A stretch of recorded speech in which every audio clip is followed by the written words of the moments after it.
Is Wednesday, October 25th, 2017. This is MMA Junkie Radio's pre-show, the show before the show. 1 minute. The only pre-show that matters. I'll add that. I am Goes. To my left, the best MMA analyst in the game today, Dan Tom. Boom. To the right, our in-studio guest, Mike Dolce. He's in here for 2 hours. He can answer anything you ask about nutrition, about mixed martial arts. He's got opinions about everything. Ask him anything. He'll answer. Gorgeous George is in an undisclosed location here in Las Vegas. He'll be doing the show via phone. And, of course, our producer, Dan Tom. He is... Dan Tom. Oh, no. No. Reckoning. No. I'm Reckoning. so sorry. I'm on his reckoning list. You just made the list. Danny Olkers. Fuck, I was looking at the stupid thing, and it said Dan Tom. Oh, yeah. No, I'm on his reckoning list. Yep. All right, coming up in 10. I never forget. Next time I come on, I'm going to bring all of my trophies. That'd be awesome. We'll just line them up. We'll just line them up. Line them up, yeah. We are making our descent into Las Vegas McCarran Airport. All of them. On behalf of our crew, we'd like to Grammar thank you school. for flying MMA Junkie Airlines. You know, Now please participation fasten your ribbon. seatbelts and put your Fortunately, tray I don't have tables any in of your those. position because the descent is going to be a little bit bumpy. Alright, Junkie Nation, it's time to roll, baby, on MMA Junkie Radio with Gorgeous George and Go. This is what we doing while we do it, baby. All night long, we rollin'! Yeah! The MMA Junkie Radio revolution is upon us. Can you dig it? There's no escape. No escape. Through the vast frontier of cyberspace and through a sea of stars in outer space. One small step for man, one giant leap for mankind. We've solidified our combat communication stranglehold. We are controlling transmission. With the use of MMA Junkie Radio and SiriusXM satellite radio technology. MMA Junkie Radio. Commence transmission.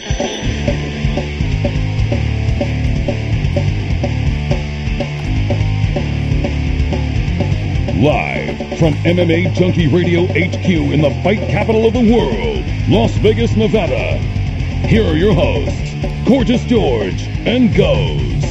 From the fight capital of the world inside the beautiful Mandalay Bay Racing Sportsbook and an undisclosed location in Enterprise, Nevada, you are listening to the MMA Junkie Radio Show, the only show that matters. I'm your host, Gorgeous George. With me, as always, is the devious and dastardly Goes, our ace co-host. Backy's handling all the producing duties. It's Danny Otto.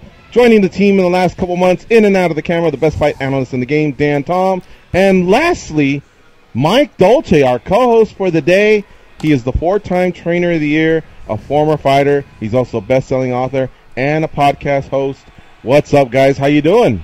What is up, everybody? Awesome. Wow. There's some accolades getting thrown around left and right. I like that. I'm going to record that. I'm going to play that on the loudspeaker everywhere I go. I appreciate it, George. Good to not see you. Good to hear you, my brother. Good to hear you today. Good to see you yesterday, my man. That was cool. Apologies for not being in there and hanging out with you guys for the next couple hours, but the knee, man, it's such a hassle. And Goes has, he's basically my ride up, my ride back. And he had a few things that were tying him up, and I didn't want to put him in a bad spot. So I'm just kind of doing the show from home. I have my co-host over here, Max, the JRT. He hangs out with me every day, so I want to give him a shout-out. But anyway, it's going to be a fun show today with Mike Dolce as our co-host. And speaking of The Ultimate Fighter Season 7, our other guest in the second hour will be Gerald Harris, who did his retirement fight recently. And, of course, now he's heavily involved in the world of comedy. So it should be a fun show. Junkie Nation, you, of course, can participate by calling in at 866-522-2846. Like Go said in the pre-show, Dolce will answer anything when it comes to weight cutting, strength and conditioning, nutrition, mixed martial arts. It doesn't matter. And, of course, he's worked with many of the best in the business, including world champions like Johnny Hendricks and Ronda Rousey. Also, we do know that with some fights that are happening not Rio de Janeiro, Sao Paulo, Brazil. Ooh. On Saturday, UFC Fight Night what do we have to? 119. And then we also have a Bellator card, Bellator 186, So lots to talk about there. There were fights last weekend. There's fights in 2 weeks. It's crazy times in mixed martial arts. And, of course, the World Series. I got to tip my hat to the LA Dodgers, who are up 1-0 on the Houston Astros. They won 3-1. Of course, it's not over until it's over, so there's one more game. It goes off tonight in Chavez Ravine as the Dodgers host the Astros yet again. Yesterday, by the way, was the hottest day for the opening day of a World Series, or it may have even been the hottest day for a World Series game ever. 104 degrees when Clayton Kershaw took the mound last night. Crazy heat wave out there in L.A. Wow. Whoa. One of my questions to Dolce today is going to be Dodger related, and it has to do with nutrition. I will take that. How do you like that? As long as it has nothing to do with baseball, which I know absolutely nothing about. So. Nothing? I know Yankees. So, East Coast boy, you grow up the Yankees, you get used to winning pennants, and you know, if the Yankees aren't in it, I'm not really paying attention. And even the last few years, I fell off the grid. All sports, I fell off the grid outside of MMA. You're a Jets fan too, right? Giants. So it's either Yankees or Mets, Jets or Giants. I grew up, it was Yankees and Giants. And if you're a Mets fan, if you're a Jets fan, you got some problems. Yeah. Two problems. Well, you know what? Yesterday I don't even know if it was on a sidebar with Goes or who it was with, but I was mentioning, I think this is where Goes is headed. You know, that 140 degrees, man, that is scorching, you know, especially for like, we're you know, getting ready to close the door on October. Yeah. But I was saying these athletes better stretch really good, have a proper warm up, and stay hydrated. You know, back in the day, there was a pitcher. I can't remember who he was. I think he pitched for the Cleveland Indians. Heavy set guy. He used to lose like 12, 13 pounds in a pitching outing. Yeah. I mean, really? You know, those guys are throwing some heat. Yeah, bro. Yeah. I can't remember who it was, but it was a heavy set white guy pitcher. I think he pitched for the Indians, and that's how much he would lose. He was just profusely sweat, and of course Kershaw's, you know, a lankier, thinner guy, but still, man, when you're up there in between innings, I know they're icing, you know, your shoulder, your elbow, whatever, but at the same time, I imagine these guys, one of the most important things yesterday and today was staying hydrated. Well, that's interesting, George, because if he's let's say he's losing 10 pounds, and let's say he only weighs 200. You said he's a heavy set guy. Let's say it's only a 200-pound guy, and he only loses 10 pounds. That's 5% of his total body mass. We know that if you lose between 2 to 3% of total body mass, visuospatial awareness is dramatically reduced. So how far is the mound?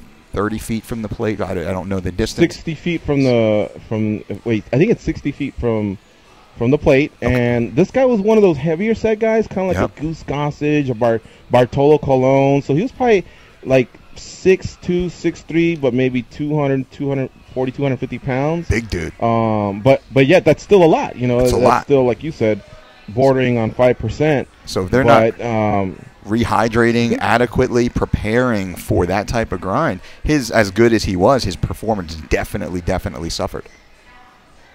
Yeah, and you know, of course, I never got anywhere near that, but I would play in these softball tournaments, Dolce, and the one time I used to feel hot days like this was if I was running the bases, and let's say you hit a single and someone misplays it, or it gets in through the gap, and you know when you do that little start acceleration, boom, that's when the hamstring goes. That's it. You know what I mean? Yep. So that's all I was thinking of, is these guys have a lot of that, especially the outfielders and the guys that are running on bases, is that start acceleration, and so that's why you have to be, you know, you have to stretch out well, warm up well, and be properly hydrated. That's an area that baseball, and I've worked with baseball players before, one of which was Nick Swisher back when he was with the Yankees, so I certainly have familiarity with the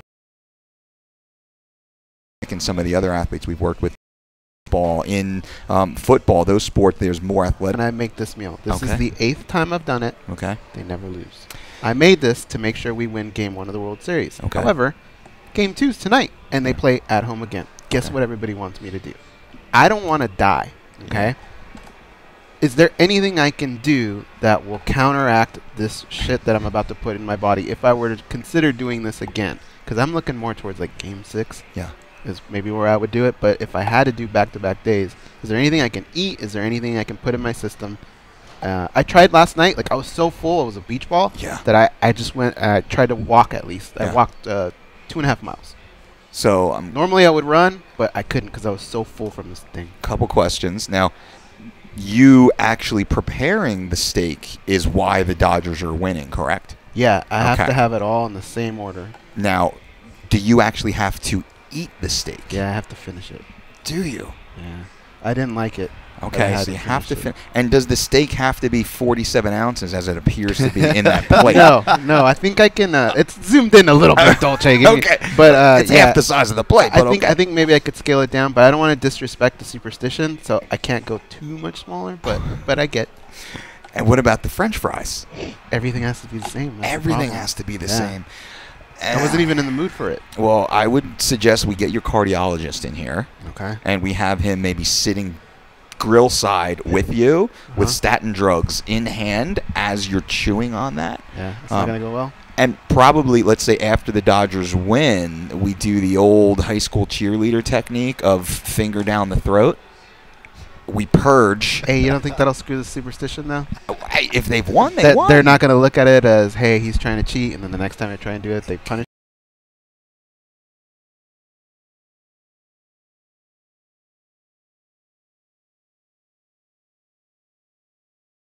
me. Well, you know, George and I actually, we had a conversation about this yesterday, and we came up with... About throwing up?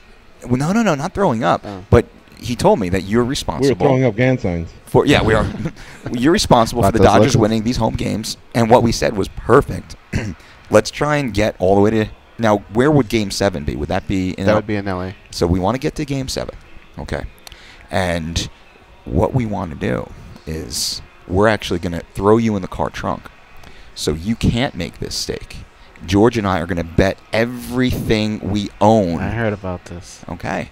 And then we'll be all... You guys are betting against me, right? Well, no, we're not betting against... You're We're betting against the for Dodgers. you. If you're not making the steak... We want that if Conor you're not making McGregor the money, steak, man. We'll go the other way. Yeah. Yeah, but I want the Dodgers to win the World Series. And not only am I going to be blood red mad that they lost the World Series, Yep. I'm going to be pretty pissed off that you guys locked me in the trunk for 4 fucking hours. But we're going to give you a bag of cash when you get out. And then we'll say, now, next year, let's get after it. Next year, we will finance the best kitchen. We'll get Gordon Ramsay to be your sous chef next season for the Dodgers. We just want to make that one bet right here at the beautiful Mandalay Bay Casino and Sportsbook. We'll make the bet right here.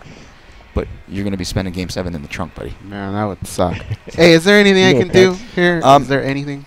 Truly, if you're going to eat something that big, I certainly wouldn't advise for it. A guy my size, I eat 4 ounces of red meat at a clip maximum. No reason really for any human to eat more than that. 4 ounces of red meat is going to be in excess of 20, 30 grams of protein by itself. You got another 15, 20 grams of protein on the plate. There's no need to do that. The digestive discomfort that you get from consuming It's already started. It already started. So you feel it right now, and that's got to be a 12-ounce cooked portion right there. It's zoomed in. Buddy, that's got to be then you're saying it's like a teacup plate, a tea All right, saucer. yeah, it's big. That's a big plate. I'm looking at it right now. Well, not Fred Flintstone either. But yeah, it's pretty close. big. Okay, can I ask you this then? Yes. What about, is there, like, am I going to get gout or something like that? I wouldn't say gout. What your problem? Because you're a young guy, you're a healthy guy, you're working out, you look great, by the way. Thank you, Michael. So you're doing everything that you should be doing. That's going to disrupt your digestion for a while. It's going to make it more difficult for your body to digest the other vital nutrients that come after it. You're probably going to have some irregular bowel situations over probably for the rest of the week. It's going to take you likely at least a full week just to reset your metabolism from that type of heavy dump. Pardon the pun. They use the term dump in many different ways. Yeah. I call it a box of rocks. You have a box of rocks sitting in your gut. The steak that you ate last night is still sitting inside your digestive system. So now you're going to just throw another one on top of that. Boom, boom, boom. There you go. I don't even want to ask about Texas State Brazil at this point after the 4 ounce rule. Oh, yeah. You been there? I've been there. Yeah. What do you do there? At this point, I watch everybody just eat pounds and pounds and pounds of steak, and I wipe out the salad bar. I pick my few select slices. I'm pretty particular with the slices that Which one do you get? It depends on the restaurant, and it's always inferior meat, no matter what. Oh, this is the best one. This is the best Brazilian steakhouse. Yeah, they're all great for crap. right? It's a great crappy place. No matter how fancy they pretend to be, it's all lower quality meat. It's all heavily preserved meat. It's all meat that's, you know, just been killed weeks and months ago in some cases, that finally makes its way there, then to your table. How long is it sitting on the rack in the back before it finally ends up at your plate? I would much rather go and get myself a nice grass-fed or a few ounces of a wild-caught, prepare it like you do at home. Way better than a Texas Day Brazil. But in that case, man, you want to load up. You want to load up, and for this steak, I would go on a semi-fast all day today. I'd be flushing with water. I might throw in a smoothie, like a heavy green smoothie, not a juice, but a smoothie where the whole food material is actually in the shake itself and drank down. A fast today, so you have your gut as clean as possible, high water intake. I'd probably take a scoop or two of a psyllium husk, a fiber supplement, pre-ingestion, definitely post-ingestion with tons of water. I'd be real careful with my breakfast tomorrow morning. I'd have another juice for breakfast in the morning, because you want to try and get as much of that out of you as possible. It's just a lot. It's a lot. A blend of some kale, that stuff really triggers your system. From my experience, yeah, I'll say I don't 100%. know. I don't know what it is. I either use spinach or red kale for the main ingredient for my smoothie. I put a bunch of stuff in there. Yep. But I noticed the difference when I put the kale in. It's like a supercharger. Really flushes the system out compared to a spinach. The difference in fibers, or everyone's physiology is slightly different. You know, a lot of people have the same reaction to kale. Some to greens. You know, you throw an arugula, you throw a chard in there. I would throw a cucumber in there. I would throw celery in there. I would throw parsley in there. I throw some fresh squeezed lemon in there. I throw some chia seed or hemp seed in there. You know, maybe chop up a whole apple and throw it in there just for a little bit of that sugar, a high fiber sugar, as opposed to like a banana or something, or even dates. But I'm going to be uncomfortable. I'm not going to die, is what we're coming at. I can't guarantee that. I can't guarantee that. I mean, it's the love of the sport, I guess, propels people to do crazy things. Putting yourself in harm's way for your team, man. Let me chime in here. It goes. You realize in 2010, you made our family proud. You graduated from college. But these questions, am I going to die? Am I going to have gout? Are the Dodgers going to lose the World Series if I don't do this in every game? settle down. Have confidence in your team. You just fucking won 3-1. You guys won 104 games going tonight. This year. Just fucking grab your nutsack, stand up, and tell the Astros fans to suck your cock and say, "Bring it on in Game 2." Well, I'm gonna do that. Dolce some other stuff. All right, let's start asking Dolce other questions. I'm scared. I don't want to mess with the curse. Go ahead. Goes' phone screensaver, by the way, is the Dodgers logo. Just so you understand. I don't know, those at home don't see this and don't know. This man he's legit. He's serious about this. So I'm taking this serious here. I'm concerned for you, Goes. Thank you. Game 7, though. We're all in on it. We're all in on it. We're splitting. I'm getting the bodyguard. Yes, yes, George.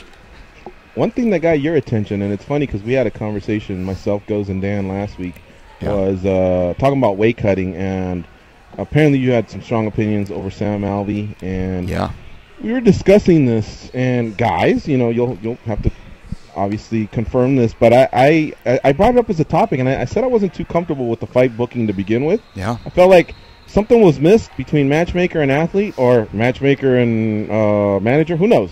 But when Sam Alvey was so open about the fact that he took it with 2 weeks notice, 34 pounds to go, I thought, this isn't 2007, it's 2017, and we all should be learning a little bit. I appreciate that he likes to fight frequently. I get it. He's a fun character in our sport.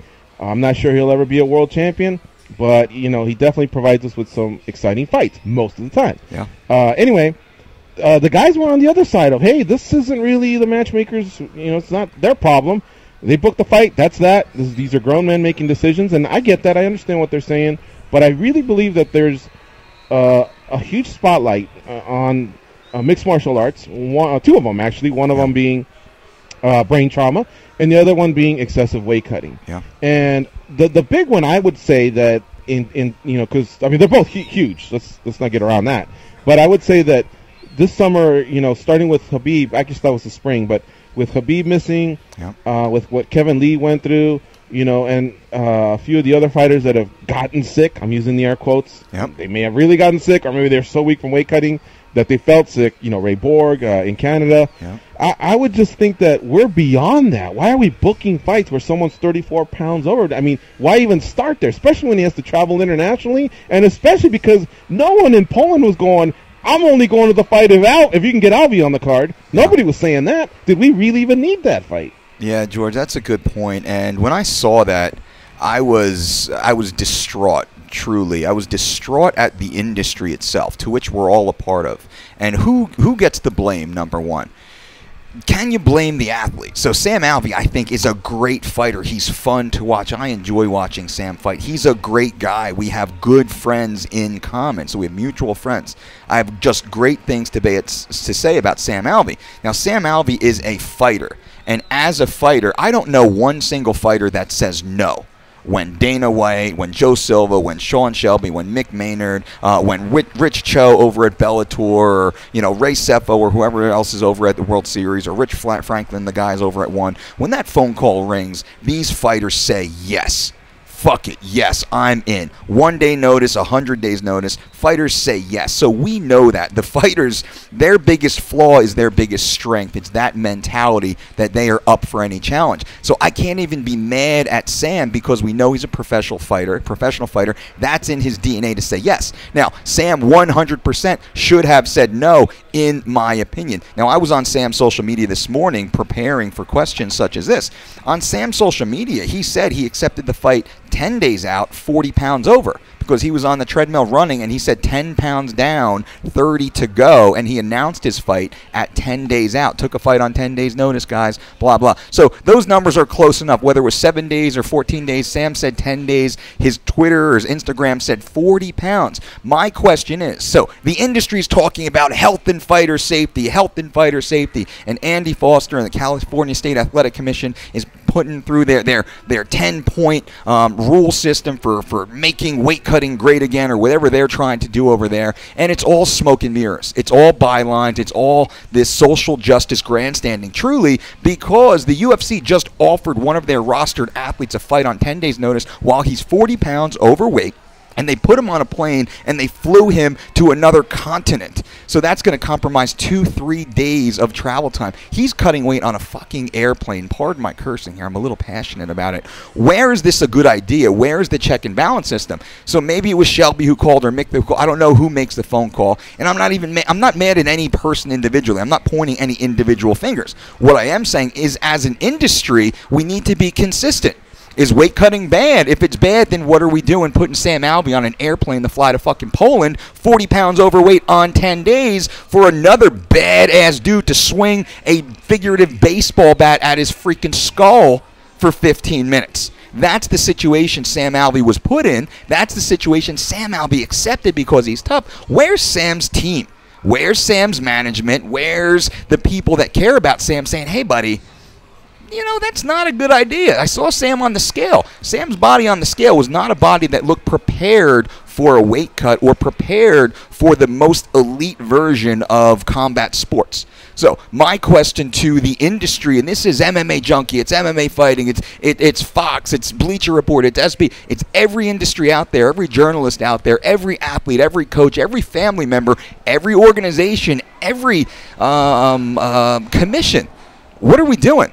Why are we giving athletes fight 40 pounds over on 10 days? Why aren't athletes getting 6, 8, 12 weeks to know about these fights coming up? I get it. Athletes can take fights on short notice if they're already training and in shape. Sam said his weight was in excess of 220 when he accepted the fight.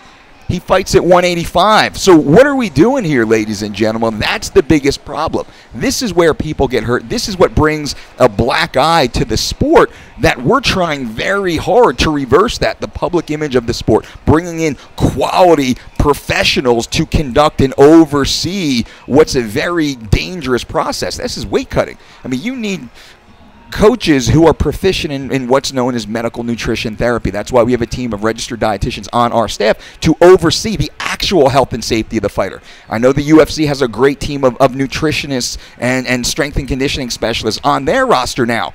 Where were they? Were they consulted? Hey guys, we're going to bring this athlete in. What do you think? He's 40 pounds overweight. Can he make weight? And the last point on this is, if Sam only had 10 days to lose 40 pounds, guess what? He's only dehydrating himself. You're not losing more than a pound or 3 of body fat. in that 10-day period of time. In the best of circumstances, you throw the airplane travel into that, the body's shutting down completely. So this young man is going to dehydrate himself 30-plus pounds in under 10 days and then have that baseball bat swung in his skull for 15 minutes. How is this a good idea? Whose idea was this? How is this a good idea? But learning from this to move forward, and that's what it's about. It's not being critical of what had happened. It's about learning from that and moving forward. Now, the last piece I want to add to this is, well, it's probably going to go bigger because I have a lot of disagreements with the California State 10-point weight cutting criteria to fix it. It's not going to fix it. It's all mostly bureaucracy and red tape. But the onus must be on the athlete. If there was a penalty to Sam. Hey, Sam, we want to give you a fight in 10 days on another continent. You're 40 pounds over right now, whatever. That's your responsibility. But if you miss weight, we're going to fine you 50% of your purse, and we're going to suspend you for 6 months if you miss weight within 3 pounds. If you miss weight over 3 pounds, you're immediately pulled from the card, and then that ban is a 12-month ban. Will Sam Alvey, will any fighter then take that fight? It's actually protecting the fighters from their own toughness. Because Sam will say, yeah, I'm in. Every fighter I know, and I get this phone call. We turn down a lot of guys now. No, we're not going to work with you to lose 30 pounds in 7 days. I'm sorry, we're not going to do it. Not healthy, not good for you. We're not going to stand by and allow that. We have this conversation constantly. So if there's a greater penalty on the individual athlete, there's not the bureaucratic red tape that California is trying to impose, which doesn't do anything because athletes are already hacking that system. Specific gravity testing, so easy to beat. 13-year-olds in Iowa beat that every single season. The 30-day weigh-in, the 10-day weigh-in, athletes hack that. I know the athletes right now are hacking that in California, laughing at California while they're gaming their scales. It's silly, so all this red tape is silly. Also, and I'm kind of going hard on California, it seems right now, weighing the athletes in the day of the fight, saying the athlete cannot gain more than 10% of their body mass before competition. How is that healthy for the athlete? How does that protect the athlete? How is that in the interest of the athlete's health and safety? But what science actually says that you can't hydrate more than 10% or you're unhealthy? Because all the science points to adequate hydration with no specific percentage and no specific cap. So now athletes are refusing to hydrate to that 10% level, putting a small portion, are now at a detriment because they should have rehydrated to 11% or 12%. You can, after the fact, have the conversation of, well, damn, maybe you need to move up a weight class, but that's not the conversation. Again, and I use that analogy, very specifically, these athletes have figurative baseball bats being swung at their skulls for 15 to 25 minutes. Limiting their rehydration technique is, what's the term? That is suspect. That's not the best term. It's not the strongest term. But that is suspect at the very least because there's no medical criteria that says what the optimal rehydration level is. That should be on an individual basis as overseen by an individual medical doctor to actually determine whether or not that's accurate or that's correct or not. So this weight cutting issue is so much larger than it is, but it's all bylines. It's all clickbait on most of the major websites. They throw an article up and they talk about what a horrible thing the weight cutting is, and then cool, Sam Alvey's fighting over in Poland. Let's see if he dies. And Sam's asking people to pray for him during his weight cut. Kevin Lee saying, I almost died. I felt like I was going to die. Khabib said, I thought I was going to die. I was scared I was going to die. The doctor said I might die. Chris Cyborg last year in Brazil said she thought she was going to die. How many of the Anthony Pettis, I think last year or whenever when he was fighting, said he in the sauna felt like he was going to die. I mean, does anybody listen to this? Is anybody paying attention to this? And what's being done about it other than a few articles throwing up on a website and then it disappears and the industry just moves on? It's like the industry's waiting for the worst case scenario to happen before there's a cultural change. So I'm trying to actually add my voice to create a conversation that creates that cultural change. The athlete should be in shape 52 weeks out of the year. Athletes should be in 6-week shape year-round. They should be able to take a fight on 6 weeks' notice. If an athlete is taking a fight on 10 days' notice, that's suspect. And who's responsible if that athlete does go out there and get hurt, get seriously hurt? Who's responsible? Is the organization? Is the commission? Is the athlete? Is the nutritionist for the athlete? Is the team, the management system of the athlete? Who is responsible? Ultimately, the athlete has to bear the cause, bear the result.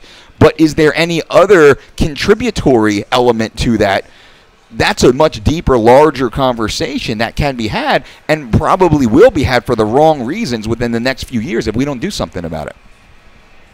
Well, I'll tell you what. We got to take a break right now, so let's do that.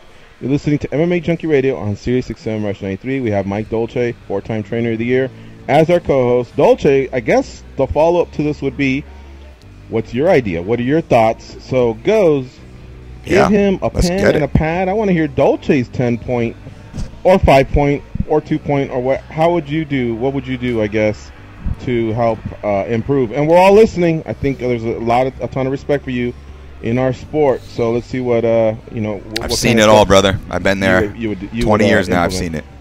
Cool. All right, folks. So we'll be right back after this break.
They are the stretch marks on the underbelly of the MMA community. But hey, stretch marks are the new tax. They are Gorgeous George and Goes.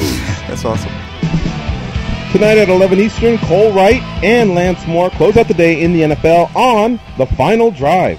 They'll get you updated on all the news around the NFL and on SiriusXM NFL Radio, Channel 88. We got Mike Dolce, 4-time Trainer of the Year, in-house with us. He was, he gave his opinions. He gave his thoughts. We're talking about extreme weight cutting. Sam Alvey, where should we lie the blame, I guess? It's on the industry. Solutions. Yeah, so let's take it from there, Mike. I don't know if you have a 10-point plan or a 5-point plan or just ideas where you want to start things off. How would you correct that? And I guess, do you feel like matchmaker, athlete team could have communicated and immediately upon hearing 40 pounds, 34 pounds, whatever it was, just X that fight immediately? 100%. I think that comes down to a simple question, and maybe the culture isn't used to asking that question. So that's why I'm not mad at Sean Shelby or UFC or whoever. I don't even know the individual or the entity, because it happens in every organization. It just happens to be Sam Alvey right now. Not mad at Sam because he's a professional fighter. That's what fighters do. Fighters say yes. Fighters run head first into battle. Doesn't matter time of day. Doesn't matter how prepared. They run head first into battle. So part of this has to protect the fighters from themselves. So one first step, and the easy first step, is I agree there need to be more weight classes. And I also agree with Dana White that we don't have enough athletes for more weight classes, because truly right now, is there a legitimate top 10 in the world at each weight class? It's hard right now to name a true top 10 115, 125, 135, 145, 155, male and female going through. The weight divisions start getting a little light once you get outside the top 5. That being said, you don't want to add too many weight classes like boxing has done. The talent pool's just not that rich yet. What we can do, though, and George, you and I discussed this, we can get 170 the hell out of there. We can go 155, 165, 175, 185, and then because of the bigger boys, higher percentage of body mass, we can go 185, 205. I would love to see an additional 225 class come into play, because you see athletes walking around 240, 250 fat that are competing. Too big to get down to 205 without damn near killing themselves, but too small to take lumps from big old guys like Mark Hunt and Brock Lesnar. You don't want to take those lunch boxes to the head. Right now, out of the gate, I would love to see 170 abolished and a 65 and a 75 slid into their place. Now we have pretty even 10-pound jumps. It makes it better because we can see, I think, those athletes in that weight category, in that area, and let me back this up. The lighter weight athletes are making the bigger cuts per percentage of total body mass. The bigger athletes, 85, and we just had Sam at 185, 85, 205, those guys aren't making as big of cuts proportionate to their body weight as the lighter athletes are. The next point is the regulation doesn't work because athletes, they game the system. Look at the NCAAs. We work with tons of NCAA wrestlers, D1 wrestlers, the best weight-cutting dominated athletes on the planet. We work with them. We work with their systems. I'm at the colleges. I'm in the rooms. I talk to the trainers. We work with the RDs, and these are for some of the best D1 teams. They're all laughing at the system. Like I said, 13-year-olds in Iowa and Oklahoma and New Jersey and California and Pennsylvania are laughing at the hydration test and the specific gravity testing. I can tell you guys how to game that, how to cut that right now. I could get you certified 20 pounds lighter than you should be right now. Completely legal. Nothing illegal about it. Just preparing your body to walk in and test clear. It's so easy to do. It's insane. So that doesn't work. Weighing the athletes in 30 days beforehand, 10 days beforehand, how easy is it to game a scale? But how expensive is it now for the commission to have commissioners and oversight on hand, which doesn't do anything except take money away from the athletes, because that's where some of that money is going. They take the money from the athletes, the organizations, and they put it in for their larger bureaucratic staff. I'm against that big government style. What my concept is, and I know the athletes, I'm behind the scenes with the athletes. Every athlete, the biggest athletes, and I've been with the worst athletes, and my team is the only team that has never, ever, ever had an athlete miss weight. So I speak from a point of extreme expertise in this. athletes sometimes miss weight on purpose as a strategy to game the system, to gain an advantage on competition, to not cut that last 3 pounds, because every athlete listening knows the last 3 pounds are the worst. The first 30, that's not great. The last 3, the worst by far. So a lot of athletes, they pull up their cuts somewhere around that 3 pound mark or so because it's a big fight. They don't care about kicking 20% of their purse. Big deal, because they get their win bonus, but they move up the roster. Once you win the fight, nobody cares if you missed weight or not. You get the next bigger contract. You get the next bigger opponent. You get the next bigger sponsorship, and you move up the card. It's a strategy behind the scenes. The athletes and coaches listening are nodding their head. They're like, yeah, either they've done it or it's been done to them. And I could cite 10 different cases right now, which I won't. There I know for a fact it's happened. My athletes have never done that because we've always made weight. So that's to be clear. What I would say is the only thing the athletes understand is finances, because they're professional athletes. This is how they feed their family. These are hard-working young men and women that are trying, bleeding, to pay their mortgages, to provide better futures for their family. They're going to say, yes, Sam Alvey, and I'm sorry to use Sam's name because he's such a great guy and he's such a good example of what can go wrong through the best of intentions. Took a fight 40 pounds overweight on 10 days' notice. Damn near killed himself. You know, figuratively, I'm being loose. I'm not saying he was on death's door because I wasn't there and I can't say that for sure. But asking people to pray for him, that's pretty serious. As he's going through the weight cut, and Sam missed weight by 3 pounds. Not because he was strategic in doing that, because his body, he probably just ran out of time and his body shut down. But if Sam knew, or an athlete like that knew, listen, if you miss weight, you are going to give up 50% of every dime. Your show money, your win money. You're not eligible for performance bonus. If you're on the pay-per-view card, you're giving up 50% not to the commission. Every penny goes to your opponent, because your opponent's the one who's risking their body, their career, by getting in there with you. The commission shouldn't touch a penny of that because it's no extra work on them, whether the athlete gets on the scale on weight or 0.1 or 1.1 over. Has nothing to do. Get the bureaucracy out of there, put it back on the athlete, and this should be through the organization's contract. You miss weight 3 pounds or under? It's a 50% fine. Yeah, we'll let you compete with a medical evaluation. If the doctors clear you, we'll let you compete. But you're walking into a mandatory 6-month non-compete. I don't care what a doctor says a month later, 3 months later. 6 months non-compete. If you miss weight by over 3 pounds, you're off the card. You get paid $0. You're off the card. And the athlete who didn't fight you should get their show and win money at the very least. You should also get a 12-month minimum suspension. And then the evaluations come in, and the evaluation is a little more subjective. How do you actually evaluate and say what weight they could and should compete at? You can't do that. I can't do that. Nobody can do that. And I sit around these doctors. Some of these doctors, they're good in one aspect. They're terrible in many, many, many other aspects. You get 5 different doctors in here, you're going to get 5 different opinions on what a healthy weight is. You're going to get 5 different opinions on proper rehydration. You're going to get 5 different opinions on what's the optimal body mass to actually compete at. Is it 6%? Is it 8%? Is it 12%? Does it matter based upon the weight class? Does it matter based upon the gender? That's a serious question that has a very, very dramatic impact on the actual scale weight. No doctor can say. So how can that one doctor say what's good for goes, and then a different doctor is going to give me a completely different set of criteria, and this is not criteria that can even be administered or tested or even educated on, because it's so subjective. So again, you put all of the benefit, but also all of the accountability onto the athlete by hitting them in their purse, and then again hitting them in their purse for the ability to not compete for another 6 months. Now they can't get paid again. Now the athletes, in my opinion, my very experienced opinion, they won't take these short notice fights anymore.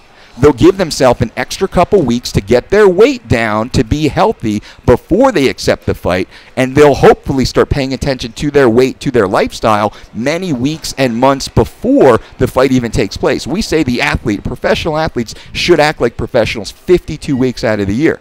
You should walk around 52 weeks out of the year like a professional athlete, eating like a professional, training like a professional, resting, recuperating like a professional. Unfortunately, in MMA, as opposed to some of the other sports, there's no oversight. Athletes, man, some athletes, a lot of these athletes, they only start training in camp. 8 weeks beforehand. They kick around, they party, they do their thing, their weight blows up sky high, 40 pounds above their weight class, and then they try and suck it all back down again. That's disordered eating. That has a whole other impact outside of the confines of combat sports. Now we're talking health, we're talking longevity. So my answer to you, George, the number one thing, let's get at least one more weight class in there. Let's start looking for more weight classes. Let's hit the athletes where it hurts to protect them because they're warriors. And this is a pro athlete stance, by the way. 100% pro athlete here looking to protect the health and safety, truly protect the health and safety of the athletes, not just talking about it in interviews, to actually protect them, not overlaying useless regulation that the athletes are already gaming and have been gaming for decades. That's not going to work. It hasn't worked because you see what's happening in other combat sports that still have that type of regulation. It doesn't work.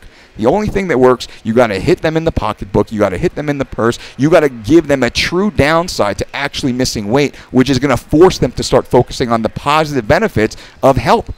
Healthy lifestyle, healthy nutrition, periodized tempered training systems. Hopefully we get higher levels of professionals into the sport, registered dietitians and certified strength and conditioning specialists, exercise physiologists that can start really working with the athletes, not these bros that are running around, not these high school buddies that are running around. I mean, there's all these in a sport like mixed martial arts. I love being on the soapbox here on the Junkie Radio Show. The UFC just sold for $4 billion some odd dollars, right? Why do we still have these leeches running around telling athletes what to do? I mean, I'm not going to name any specific names, but there are these people running around telling athletes what to do that have no basis to actually make any sort of statement at all. But they're dragging these athletes literally into the hospital because of their bad advice, their bad information. And that's something we need to get rid of. So again, to close, one more weight class at the very least as a start to open up more weight classes. And then that 50% fine, I think, is huge. Because who's going to take a fight 50% fine? Plus, Sam Alvey, he flies to Poland. He's got to pay local taxes, too. He's got to pay his U.S. taxes, his state, his federal. He lives in California, so he's already getting kicked in the tail. Then he's got to pay whatever money over in Poland. Then he's going to have the extra expense of flying over there and bringing family over there. God knows what the kid walked home with. 10 grand maybe at the end of a 40-pound weight cut. If he's lucky, I'm assuming, when all is said and done. Not worth it, man. Not worth it. All right, Mike, we got a break soon, so I'm going to give you 2 questions that I want you to think about during the break. Okay. A, I like what you're saying. Yes. And George, you've said this for a long time, too. If you're going to make things happen, you got to hit that pocketbook. That's what we understand. And that's in all sports, Yep. all across the board. Yep. Do you feel like that would also transfer over for PEDs? The same type of punishment, would that help? Oh, and I can't wait to talk about that. Fighters, Yeah. secretly, if you got the whole roster Yep. and you had them vote on whether or not they would be for this, what percentage do you think would say, absolutely, let's get rid of this, and how many would say, I kind of like cheating the system? Yeah. So think about those. Let's go to commercial break. And I gotta mention USADA also. So I'm going to throw USADA into the mix too. They're accountable too. There's an issue we just use USADA also that needs to be addressed here for the true benefit of athlete health and safety. I'm in. Goes. You're listening I like to MMA Junkie Radio on Sirius XM Rush 93. Mike Dolce is our co-host for the day. We'll be right back after these messages. Boom.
King Kong has a lot of shit on them. Like a lot, especially Goes. Here are Gorgeous George and Goes.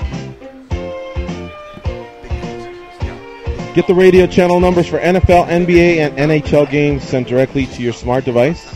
Go to SiriusXM.com/sportsnow, then click Add to Calendar. You'll even get links to listen directly on the SiriusXM app. That SiriusXM app also houses the MMA Junkie radio show in HD quality and commercial free. So download it, check it out if you ever miss portions of the show. You'll often hear us say, hey, we're going to do a little bit of overtime. If you ever want to catch that, check out our Facebook page, which is facebook.com/official MMA Junkie. And you can not only hear the whole show, you can see the whole show. All right, folks. Our in-studio guest co-host for the day is Mike Dolce, 4-time Trainer of the Year. Hey. And we are discussing weight cutting. So we are going to have just a couple minutes here before the top of the hour. Goes, I guess you were kind of handling this segment. What you want to get your quick answers, or at least set things up for the next segment? Well, Dolce, can you answer in 2 minutes? You know me. I'll do my best. We'll get it going. So let's start with question one, and then we'll move on to question two. So question one was, will this same strategy work for PEDs? For PEDs, my opinion, it needs to be even stronger, because if I miss weight, if I have a hard time cutting weight, it's hurting me more than anybody else. If I'm taking PEDs, then I'm hurting my opponent more than anybody else. My opinion, and I've been a staunch supporter of a lifetime ban for a first-time offense for PED violations. Nobody would ever do it if that was the case. Nobody would ever do it, and I'm calling fucking bullshit to everybody who pretends they care about a drug-free sport. If you really care about a drug-free sport, first-time fucking failure, you're gone, buddy. You're out of this sport. You are not welcome here anymore. You're not welcome. You're not welcome. Get out of here. And then there's an arbitration process. You know, take the time, have your due diligence. No one's guilty until proven so. But if you're proven, gone. You're gone. Go back to school. Go be an accountant. Go work at Starbucks. There's good jobs out there. But if you're putting fucking PEDs in your body and then you're swinging your own baseball bat at someone's skull, you don't deserve to be in the fucking sport anymore, especially in this day, because now's the push. Back in the early days, it was the Wild West, and athletes were doing what they're doing. That was then. So right now, if you're serious about it, lifetime ban, first fucking time, first dirty test, you're gone. You're gone. And if you don't agree with that, then you don't truly support a drug-free sport. Oh, what about tainted supplements? It's called NSF certified for sport. If you're taking a supplement that's not NSF certified for sport, you're intentionally ingesting possibly contaminated supplements. So don't pretend like it was a big shock. On USADA's own website, and I'm critical of USADA, on their website, they have a list of NSF certified for sport products that are 100% clear to not have banned substances in that. If you're taking any other product outside of that, shame on you. It's your fault. And I know for a fact you walk into a GNC, well, I don't want to use the term GNC, you walk into a generic vitamin store right now, the fucking bro behind the counter is going to tell you, hey man, take this. This is the one that's not regulated. Let me jump in. That's the truth. Quick break. We'll be right back in a few minutes, folks. MMA Junkie Radio. Go.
he did beat him.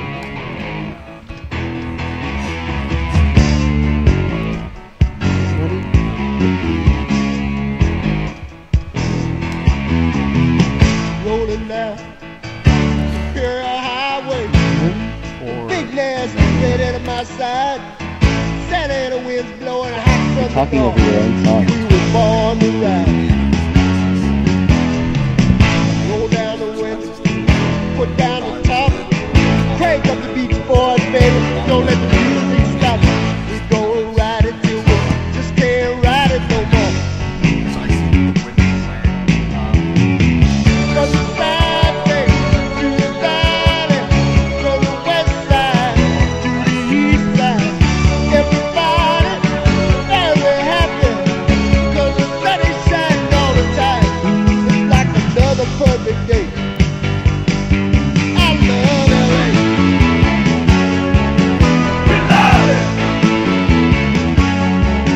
I love LA. We love it. We love it. All right, here we go. It's the second hour of the MMA Junkie Radio Show. Goes, I think I know when you're going to have to cook your steak. Game 6. According to Marcel Woodard from Houston, and by the way, don't take this too serious because he's only right about 10% of the time when it comes to sports predictions. Okay. But he says the Astros will win tonight with Verlander and take 3 and 4 at home, which, by the way, means you guys are going to be down 3-1, according to him. Okay. Kershaw will then win Game 5. Verlander will win Game 6 to win the series. So you may want to have your next stake Game 6 to bring it home, to win, Game 7 at home. Or you may want to interfere this run of 2, 3, and 4. And Verlander is a good pitcher, so if you just want to give him 2, plan that stake on 3 or 4. But I think you said the Dodgers have to be at home, right? Yeah, they have to be at home. I mean, I've never tried it on I the see. road. It's only been on Mhm. at home, so I wouldn't know. All right, well, just giving you that feedback Yeah, I from the think it's gonna YouTube be chat. 6. Also, a shout-out to Human Moron. He's on Team Goes. Tajay, Scott Walls, Snake Flickerson, DJ Quest 562, Don Piccolo, Knuckled Up 101, Malcolm D. Gabriel, and Simon Avila. Simon And- Avila's always in there. And In Growley the from chat, Toronto, hanging out. he's here in studio as well. Dude, shout out to whoever's name is Snake Plissken, by the way. That's a great name. Yeah, that is a good name. Dolce, you want to finish up what you were saying? I do. All right. What was I saying about the The lifetime ban? PEDs and- First time lifetime ban, gone, you're out of there. Have an arbitration process, absolutely. Make sure that the athlete actually did do it. Test the B sample, put any other evidence on the table. If you're found guilty, boom, bye Felicia, peace. If think you the don't... UFC will be interested in that, though? I mean, do we have our feet Of course planted not. on, Serious? Of on course earth not. right now, though? Because then who's gone? All the big names are gone in the moment, but it only takes a You year don't believe USADA, though, was a step in the right direction compared to where we were? I to a degree, but there's a lot of flaws with the USADA system also. Look at the TUEs that USADA gave to Floyd Mayweather. Look at the TUE that it gave to other athletes. And I'm not going to throw athletes under the bus because I'm more pro-athlete than anything else, but also the tainted supplement excuse of the reduced suspension. That's bullshit. It's the athlete's responsibility to know what they put I in think their there's body. a lot of sanctioning bodies out there that if you Google, they've all had their fair share of problems. I think Yep. USADA has done a good job of curbing it. Of course. Definitely. Some high-profile names have gone down. You know what I mean? So I think it's working. Is it perfect? No, I agree with you there. But as far as and it's not that I disagree with you, Dolce. Yeah, Yep. one first-time ban. Trust me, man. Gone. I've often said the one thing I like about Singapore is there's no playing around in Singapore. There's no, if somebody says, hey, man, you want to hit this joint? Nah, dude, I'm good. Jail. Because I don't want to face the death penalty Yep. if I get caught with that joint Yep. or whatever. So, That's what we're talking there's about. sometimes where I subscribe to stuff like that, but I just don't know if again, this is something that can seriously, happen. Now, another thing I want to say is I know you're pro-athlete. Go ahead. Sorry. And you said, I'm sorry, I'm rewinding here about 15 minutes, but you said Sam Alvey, he's a fighter, not much blame to lay there. I politely disagree. You got to give him at least 10%, 25%, because he's a human being, 100%. a grown adult. 100%. It's not like he was in the middle of the fight when he made an irrational decision. Yep. It's not like he was in caveman mode or anything like that. He was sitting down. He probably looked at his wife and said, what do you think? Yep. The same way John Jones said, I don't want Chael Sonnen on 10 days' notice. The man can grapple. He might throw me off. Yep. You know, a lot of these fighters do make some of these decisions, so some of it has to lie with him. Agreed. And I think you also said you're not so sure that Shelby or Maynard may not get some of it. They have to get it because they have to get some of it because come fight week, I mean, that's if I'm the president of the UFC and I'm going, what the fuck, we're losing our co-main or our main. Yep. I'm turning and I'm looking for answers, and I believe these are the guys that are, you know, asking these questions, especially to someone that is only fighting with 2 weeks out. I would think that they should ask that question the same way, because I got to believe the matchmaker's going, hey, by the way, your medicals are up to date, right? Your passport hasn't expired. Then how hard is it to say, by the way, are you at least within 20 or 15 pounds? I think they do. You know what I mean? They ask. So, Fighters lie. That's why you can't hold it on them, George, because fighters lie. Fighters lie. Camps lie. But fighters are also the first one to scream, "Oh, woe is me!" when something goes wrong, and of course the fans are in the corner. They're grown-ass men. They're adults, and this goes for all athletes, not just MMA athletes. I mean, they have to take some responsibility for some of their actions. And that's where that 50% fine and the 6-month suspension comes in, because if a Sam Alvey does sit down with his wife, they're going to say, damn, we got 40 pounds to lose in 10 days. I might even walk away with less than 50% before taxes of what I'm even signing up to fight for. You know what, baby, this isn't worth it. Let's take a couple more weeks. Let's get you healthy. Why are you going to kill yourself? And you might not even make it anyway. That's my suggestion. That's what puts it 100% on the athlete, because the athletes, they're grown men and women. They're adults. They can make their own decisions, but we know the mindset of the athletes. Why they get into a cage half naked and fight in front of millions of people is because they're fucking crazy in the first place, and that's why we love them. These athletes are going to say yes. They're going to say yes. So we have to put something in their path to make them say, wait a minute, no, that's not best for me. I can't bring that check home to mom and the babies. I'm going to wait a few more weeks. I'm not going to take that fight. Otherwise, it's like, well, fuck, I can beat this guy. Yeah, I'll make the way. Fuck it. I'll kick 20% of my purse, big deal. I'll tune this guy up. I'm ready to sign my next 4-fight deal after this fight anyway. I'm doing the organization a favor. They're going to owe me one, because that's another big one too. You know, get that out of the way. 50% off of everything, even that Reebok money. Take that Reebok money. Every possibility for the athlete to go, ooh, no, I want a full camp, actually. I'm not going to take this short notice bullshit anymore. Doesn't do me any good. The only thing it does is hurt my reputation, hurt my career, and I'm not even bringing the money home that I need to take care of my family. I say this to protect the athlete. Has to have Sam Alvey's opponent on the card. If they just have to have him, then you know what? Find a welterweight that's a little out of shape and put him in there again, and see if he may have a chance. But at least we don't have to worry about the weight cutting if that has to happen. I don't think it has to happen, because the same way they had that fight that was interrupted by the soccer hooliganism that was in the crowd, and they said, hey, security reasons, let's have him fight in Australia in a few weeks. They could have grabbed those two. Hey, Alvey, don't come this way. Go to Australia. We're sending that cat over there in 3 weeks. You guys get over there, be healthy, have a safe weight cut, and let's do it. But if they really felt like they had to have him on the card, and they're not concerned about, brain trauma or weight cutting or anything like that, then you know what? Find us a welterweight who at least may go in there and be healthy when he goes in there, and may the best man win, even though he might be outsized. But I don't think a $4.2 billion company had to have that fight. They didn't have to have Sam Alvey go over there. The Polish fans were not clamoring for Sam Alvey. It's no disrespect to Sam Alvey. I think he's great. I just think Sam Alvey could have been on another card. You know what I mean? And then what happened? On fight night, it's not even like he came out and looked great. He didn't. And that's not the Sam Alvey I'm used to using. Seeing. Sometimes Sam Alvey, doesn't have the most exciting fights, but he's usually out there. It looked like his soul had been stolen from him. It looked like he had no legs under him, and that was sad to see. That fight may have also cost him on the health side, too. I hear what you're saying. I like a lot of those harsher penalties. I think that'll definitely get fighters' attention, because if it gets the fighters' attention when they say, I don't want to fight him because I'm not making pay-per-views money, if they're making business decisions going that way, then I know they'll make decisions going backwards, saying, no, I can't go in there because if I miss weight, I'm giving half of my purse away. So I think you're spot on right there. And 2 points on the USADA situation. How come Brock Lesnar can jump over the 4-month drug testing pool, but Angela Hill is subject to it? Why does 115-pounder female athlete Angela Hill, who's never been accused of PEDs in her entire career, she has to sit and wait 4 months to go through the USADA testing, as she should, but Brock Lesnar gets to jump over that and go in and fight Mark Hunt, and then he's popped for being dirty. Why is that? Are you talking about Andrea Lee or Angela Hill? Wasn't it Angela Hill last year? Angela Hill last year. Angela Hill, she was in the UFC for a minute. Vegas, okay.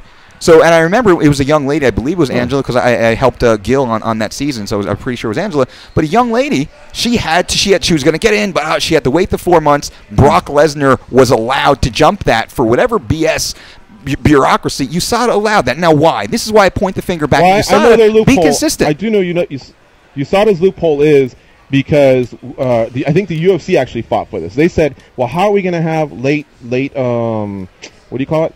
Like the Albies fight. How are we going to insert somebody late, sign somebody late if they have to go through this pool? You have to give us that ability for fighters that have never fought in the UFC, or if they've left the UFC and they're completely out of contract, which is what Brock Lesnar was, and then they want to come back in. Now, could there have been some elbow throwing, some winking going on? Yeah, I suppose so. But I think that was the loophole there. And I kind of do like it because the UFC, over the past few years, going back to when things started heating up with Zuffa, they have had a lot of those fights, and a lot of fighters have had great opportunities stepping in on late notice, saving cards. So I kind of like that. Yeah. But you're right. I mean, I'd have to look up the Angela Hill case to see specifically what it was, to see why it applied there and it didn't apply there. I think because people made the stink about Brock. That's why. And then I would say, then you're not about a drug-free sport.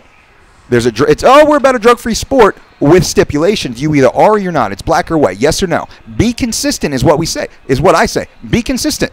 Just be consistent. What's good for Brock Lesnar should also be good for Angela Hill, who I believe was jumping in from Invicta, who's a quality, credible organization that somehow has an affiliation with the UFC. I would think she should be able to jump in where Brock was coming from WrestleMania. He was coming from WWE. That doesn't have a proper drug testing protocol, right? I'm not saying, but I'm kind of saying. So that's why I went through those congressional hearings. So you would think they'd want to we know themselves. We know, and whatever. Yeah. It's I'm more libertarian, so people do whatever they want to do. But when you compete inside a sport with specific rules, you must adhere to the rules, or you are not welcome here anymore. If you want to do whatever you want to go and compete in the IFBB and be Mr. Olympia, do your thing, have fun, whatever. You want to fight inside the UFC, or you want to be an Olympian, or you want to fight in the NCAAs, you must adhere to the rules of the sport. Otherwise, gone, first time, bye. If you truly are for athlete and fighter safety, health and safety, and if you're for drugs-free sport. Otherwise, you're just fucking blowing smoke. That's really what it comes down to. So you either are or you're not. And I want to be very specific. You must pick a side. If you don't pick a side, you're on the other side. It's all bullshit. The opinion is not credible. And then the last point on come back to this topic. Okay, go. Sorry, go. All right, we'll come back, Mike Dolce. We're going to talk to an alum from your season of The Ultimate Fighter. My roommate. 7 Rampage versus Forrest Griffin. I'm talking about Gerald Harris, who came out of a retirement after a serious knee injury and won in devastating fashion like he's done before, a slam, and it also cost his opponent a broken arm. He joins us now on MMA Junkie Radio. What's up, Hurricane? How you doing? What up, man? Y'all doing all right? Thanks for having me back on. Yeah, we're doing great, man. Thanks for doing the show, and congratulations on your win, which it does appear that you came out of retirement but then re-retired, and this is it, we're hearing, right? Well, I actually retired in 2013 after beating Jorge Santiago, and I was going through a divorce, man, so mentally and physically I just wasn't able to get myself up to fight. And it wasn't really a retirement, it's kind of like a break. So I knew I was coming back, and I finally got through all that, and my first fight, man, was a slam that was worse than a David Branch slam. Yeah, man, that was something else. For those that haven't seen it, check out the front page. Oh, okay, yeah. Well, all these slams have been pretty vicious for sure.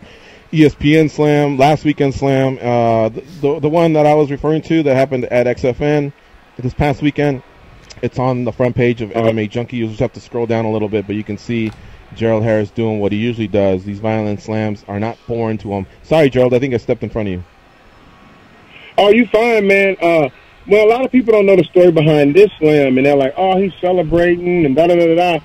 This guy talked so much shit before the fight, and he was also overweight, Dolce. So I'm glad you touched on that before the fight.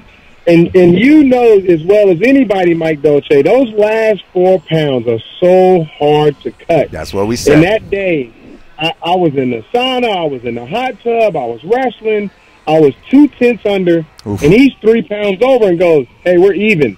We both worked hard. I said, no, you got to make weight. And he's like, fuck you, punk. You don't want to fight, you bitch, and try to fight me at weigh-ins. He was feeling pretty good if he's trying to fight at weigh-ins, right? Yeah, I said, why don't you put your sauna suit on and try to fight me, and then you'll lose the weight, and everybody start laughing. You know, I got comebacks for days and shit, right? Yeah. So I made him have a mandatory weigh-in the next day, which was 185. Cool. I said, you can't come in 200 pounds tomorrow. Anyway, he did that. He gets to the fight. He's backstage, rah, screaming, I'm going to kill you. Rah. We get in the fight. He's like, yeah, motherfucker, in the fight. You ain't shit. You ain't shit. So he goes, you ain't no slam king, bitch. You can't slam me, motherfucker, and flips me off. Damn. And 1 minute later, that same hand he flipped me off with was on the back of his fucking head. That's awesome. World star. Yes. I didn't know I broke it, though. Seriously, man. I still would have celebrated. I'm sorry. It's the asshole in me. But I didn't know I broke his arm. I thought I knocked the wind out of him. I just heard him screaming and tapping. So I was like, yeah, I mean, come on. If you ain't never fought and celebrated, I mean, it's like getting a touchdown. You don't care about a penalty. You celebrate. Yeah. So once I found out his arm was broke, then I consoled him and said, hey, man, keep your head up. But, still kind of like, fuck him. Yeah. I got to say, so Gerald and I, we go way back. We go way back to 07, 06, 07, Portland, Oregon. We fought on the IFL together. We were roommates on Season 7 of The Ultimate Fighter with our boy Dante Rivera. And we got the Matt Riddle, Jesse Taylor incident. Remember when they tried to storm our room, brother? We were barricaded in there. But I will say, Gerald Harris, one of the strongest men I've ever trained with, had me so many times airborne on his shoulders and laid me down to the ground like a little baby. So, Gerald, thank you for not breaking my fucking arms all those years training together. But it's a scary thing because when Gerald, he shoots so fast, you're in the air so fast. I'm a strong guy, and I'm looking down at the ground like, what the fuck just happened here? I'm in the air, and Gerald's like, there you go, Dolce, I'll put you down. All right, we keep going now. I've literally given up. I've given up defending myself for steroids. I've been accused of that my whole life. I'm just so tired of trying to tell. I've passed every drug test known to man. High school, I was drug tested. I was drug tested in college. I was drug tested for the Ultimate Fighter twice. I was drug tested at every single UFC fight. I put it in my contract that I wanted to be tested every fight because I wanted to prove to people that you could be a clean athlete, And Mike, you know me. Yeah. I'm not a big guy. I'm not a big dude. I'm only 5'11", adding a half an inch. Yeah. I'm not built like. I mean, I'm in good shape, but I'm not. People think I'm just huge on TV. I'm like, dude, I'm not that big, man. You got that? You got great genetics. Make your dick little. You work hard, but look at your boys, man. Look at the physique on your boys right now, right? Yeah, I got a daughter that has an 8-pack. You know what I'm saying? Like. I'm not juicing my kids up. No, not yet. Anyway. Dolce, Gerald. How do you drug test in high school? I mean, was this football, wrestling, or is this a bit? I've never really heard of drug testing in high school. And did you get drug tested all 5 years? They do street drugs. My senior year, they were doing. Hey, whatever. I caught that. They did illegal street drugs. I'm not sure if it was steroids, but I got you. So, you know what? I didn't even know what a steroid test. I thought that every drug test was a steroid test, and I come to find out those tests are pretty expensive, like $600 or whatever. But I just love being a clean athlete, man. And Dolce, you know better than anybody the science of this. The people that are on that stuff, when they're off of it, they're so different. Yep. I've seen them. And they're so different. They have no confidence. You look the same in season, out of season. You walk around with that same damn physique. I'm so jealous because I got to work my ass off to look half as good as you. And you walk around. I'm black. See, I'm black. You son of a bitch. You look. I remember. You could have been black. I wish, man. I wish I had your parents, or at least half of them. But this man, Gerald, works his ass off. I've been in the gym with this man. A lot of other fighters that work their ass off, and they get blamed and they get accused. But like you said, you don't see the physique change. looks the same week in, week out, month in, month out, year after year. You go back and look at Gerald Harris photos. The man looks exactly the same. Look at him and that's a compliment. You look like a world-class athlete back in 07, 08 in the IFL days when you remember it was Fabio Leopoldo, man, when you had that fight and you got robbed. Yeah. It looked like an absolute beast. And then when you went out there and you beat David Branch, who's a monster, just fought Luke Rockhold, you go out there and fucking hurricaned, David Branch, and that's, I think, a good point. Gerald is one of the greatest athletes that I've had the pleasure to be around and work with. One of the nicest, most gentlemanly, honest, caring people. I know I'm blowing a lot of smoke towards you, but it's been a while since we got to catch up, man. And I'll take it. I'm just so glad to be on this show, man. Awesome, brother. Well, Gerald, I don't understand. Why didn't you reach out to us before the fight? We would have loved to have previewed the fight. And the last I knew was you were going to try out for Ultimate Fighter. The recent season that they had, like their comeback version, and you blew out your knee. I follow you on Facebook. I saw that, and then obviously you recovered. But wow, when I just all of a sudden heard there's the slam, did you see it? I was like, oh fuck! I mean, congratulations, so happy for you. But as we've done in the past, we would have loved to have you on to preview the fight too. Because I didn't want to reach out to everybody and get my ass whooped, so I waited till it was over. Like, straight up, I did not want to lose my last fight. And let me tell you, he was lightweight kicking my ass for a minute. Like, I was like, because I told my coach, I said, Coach, I want to have fun. I don't want to take him down. And Coach was laughing.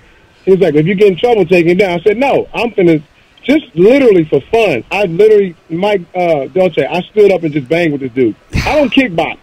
I was kicking. I was doing all spinning shit. I had so much fun in that fight. That's awesome. He was landing way more shots. I was landing the harder, more impressive shots. He was just kind of, he was staying busy. Anyway, I knew by the fourth round he would be tired. I knew it. We knew it. We knew we were going to finish him in the fourth or fifth round. Yep. So I didn't mind giving him the first 3 rounds. But I didn't expect to break his arm. But it didn't help that he told me, you can't slam me, bitch. Where the Slam King at? I wish I could just gift that video of him saying that and flipping me off. And then him getting his arm broke. It was crazy. So it all played out, man. Where was the beef from? Was he just trying to build the fight up, or have you guys just not been the best of friends over the past few years? Like, is there an origin to this? No idea, but 7 guys turned down the fight. I've had at least 20 fighters turn down fights with me. Nobody. I have not had anybody outside the UFC accept a fight against me at 170. Not one person. I've had so many people turn down. I've called out people on Twitter. I've called out people on Facebook. Say, hey, you want to fight? Politely. None of them will take it. With 6-week notice, 8-week notice, 3 months, they're like, nope, it's too dangerous of a fight. So I couldn't find a fight. This guy was he was 6-3. Some of his fights aren't shown on there. His record did look pretty bad, but he was tough as hell. His record did not prove. He he remind me of, I can't think of his name. What was the guy that trained with us, Mike Dolce? Kind of like autistic, real tough guy. Horwich. You know what I'm talking about. Matt Horwich.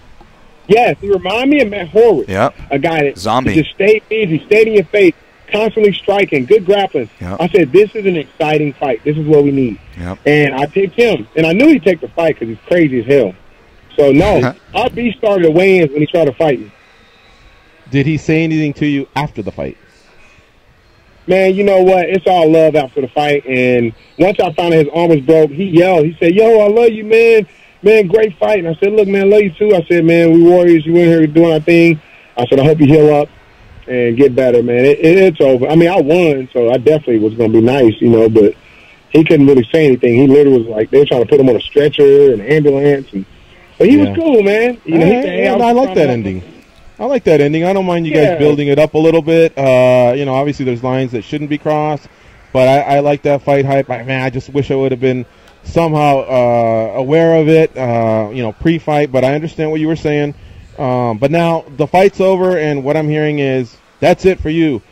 Is it 100% shut, or is there 1%? That's all we need to know. No, and there ain't going to be no encore, man. I mean, I love all these organizations, the UFC, Bellator, they're all doing their thing. I'm done. When a fighter's done in my position where I have other things that I can do, I got a stand-up comedy special coming in December. Nice. My wife and I own a gym, and it's doing great. I got over 100 members. Nice. I don't have to fight anymore.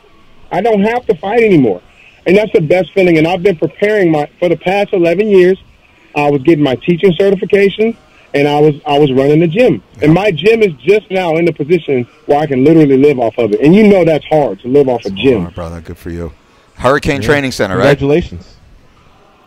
Yes, sir. Yeah, but the comedy is where my heart's at, man. I actually got Adam Hunter coming in December. He's hosting my stand-up comedy special. Nice. Very cool. Yeah, I like that. I've seen you guys have forged a relationship a few years ago, so I'm glad to see you guys working together. And, folks, this is Gerald Harris joining us here on the MMA Junkie Radio Show, coming off a win over Matt McKeon at XFN, which is Extreme Fight Night. Took place this past weekend in Tulsa, Oklahoma. Gerald retires with a 24-5 record. And yet another vicious 25-5, excuse me. Yet another TKO slam on his resume. Let me send it over to the boys at the Mandalay Bay. Goes, Dan, Tom, Mike Dolce. What else you got for Gerald Harris? Well, Dolce, you're speaking the truth today, because you're right. Gerald Harris looks exactly as he does in high school. I'm looking at his high school pic right now, guys.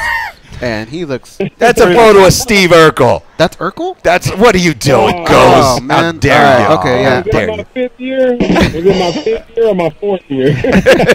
Hey, Gerald, you talked about how important it was to get that win for the last fight. Had it not gone your way, would that have still been the end of your career, or do you think that would have motivated you to try one more time? Man, I can't say, but I'll tell you this, and I was talking to my wife about this earlier. My life has been a collection of placing and runner-ups, and I've ended everything in my life with a loss. In high school, I was a state runner-up. In college, I was an NCAA qualifier. I got beat out at the NCAA tournament. Everything athletically in my life, I just came up short. I was in the UFC. I got cut out the one fight. Mixed martial arts gave me the opportunity to finally get that satisfaction that I've always looked for. I wanted to end on a good note. I won't take anything back in my career. I love it. It was fun. I have 4 slam knockouts. I don't think anybody has 4 slam knockouts. I know I could wish for more, but I promise you, this is crazy, and I'm not trying to be cliche, but I saw The Rock on Twitter, and he said he got cut from the Canadian Football League, and he was crushed. He wanted to be in the NFL, and he thought his life was over. He was homeless, and he said like a year later he was in the WWE. So sometimes things don't go the way you want them to in life, but I'm telling you right now, the woman that I'm with is the best woman I've ever had. We have a beautiful daughter. I got 7 kids. That's 2 stepkids included. I'm just happy right now, man. I'm smiling so hard right now. You guys, I said it once, I'll say it again. It means so much for you guys to bring me on here. You do not understand. I've been following you guys since the first day you came out. So for you to bring me on here, it means the world to me. I'm so happy right now. Well, I mean, thank you, man. Yeah. I mean, we love having you on over the years, and we're glad to catch up right now. And I thought it was a perfect day with Dolce in there. 2 alums from season 7. So, hey, thanks for those kind words. Yeah. Again, the guys at the hotel at the Mandalay Bay right now, they can continue here. Gerald, so at this point, everything that you've gone through in your career, having your kids, I'm sure they probably think Dad's the coolest. At some point, if they were to bring up that they would like to give mixed martial arts a try, is it just a different sport now? Is it something that you would want them to do, or is it something you would have them shy away from?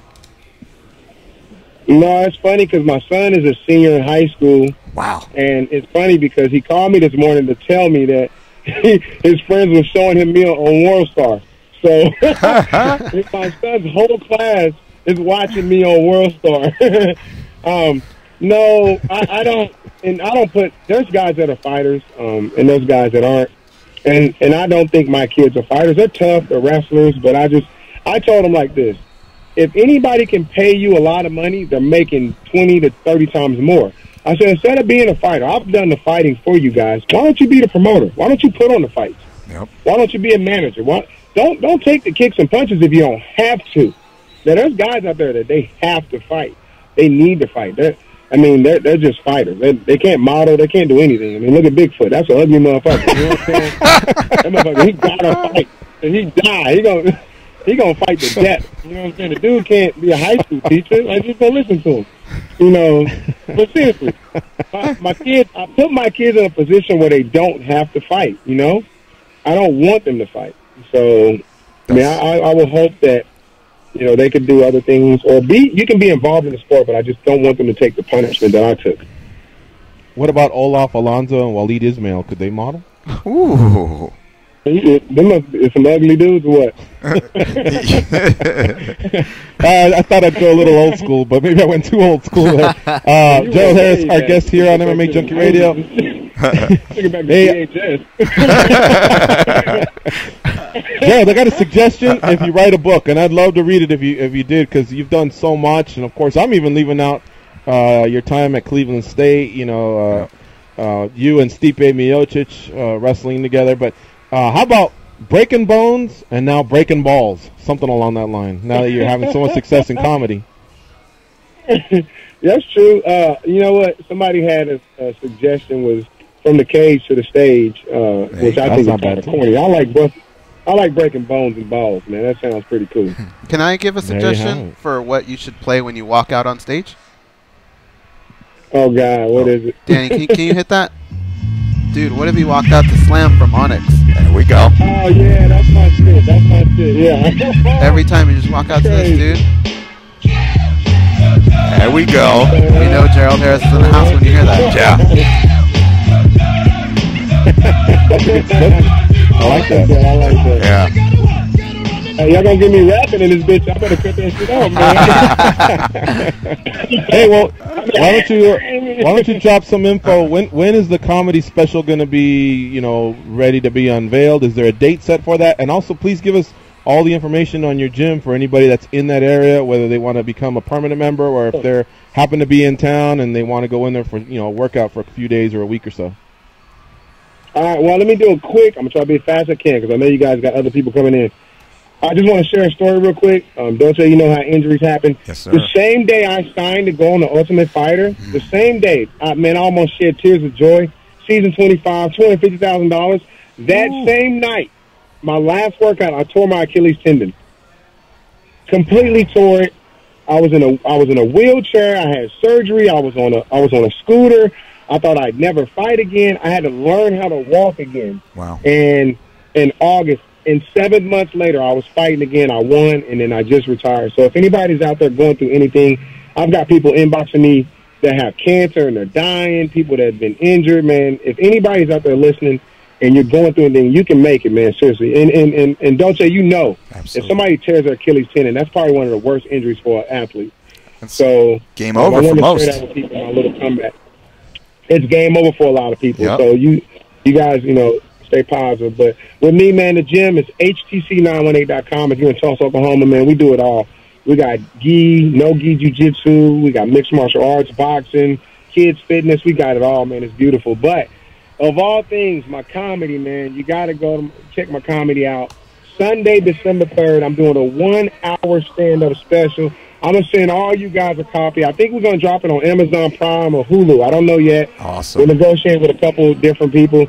I'm about to kill this shit. 1 hour on the stage. I can't wait to get on stage. It's not for church. Don't play this at church because you're kicked out. Kicked out. That's funny. Awesome, man. Yeah. We definitely look forward to that.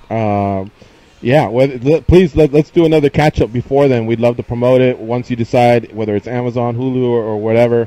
Because, like I said, you've been a great fighter in mixed martial arts, but for sure, man, you're definitely the funniest fighter we've ever had on our show, and you definitely have some skills. I'm glad you took it to the next level in that, too, Gerald. Man, I appreciate that, man. I'm going to apologize to Bigfoot. You ain't that ugly, man. You is ugly. You just ain't ugly. In case he just happened to be listening. I don't want him to get mad. All right, buddy. Well, hey, congrats on your win, and thanks for joining us on the MMA Junkie Radio shows. Always a pleasure to cover your sport, or cover your career, excuse me. Hey, man, and thanks for having me. I'm going to break some balls and some bones, man. All right, Gerald, take care. Y'all take care. All right, folks. Follow him on Twitter at GHurricane. Great on social media as well. It's a great follow. And folks, we're going to take a break here. You're listening to MMA Junkie Radio on SiriusXM Rush 93 with Mike Dolce co-hosting today's show. He's 4-time winner of the World MMA Awards. Stay close.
They pat down TSA agents because they don't know where those people have been, and because they can. They are Gorgeous George and Goes, and this is MMA Junkie Radio. Tonight at 11 Eastern, Cole Wright and Lance Moore close out the day in the NFL on the final drive. They'll get you updated on all the news around the NFL on SiriusXM NFL Radio, Channel 88. Want to let those in Oakland, the fans of the Oakland Raiders, please be safe out there. I know you guys are throwing a parade because you broke your 4-game losing streak. So, just be careful out there. I know you guys are making a big deal out of it. Relax. It's just a fucking win. You still have a sub 500 record out there. I think Mike Lowry's sitting in the front float there leading the charge. He's doing that wave. Yeah, you should have. He's ragging on us for being in last place. And I looked at the AFC West. They're in last place there, too. Yeah. So, like I told Joe from H-Town, you got to have at least more than a 500 record to be launching scuds at another team.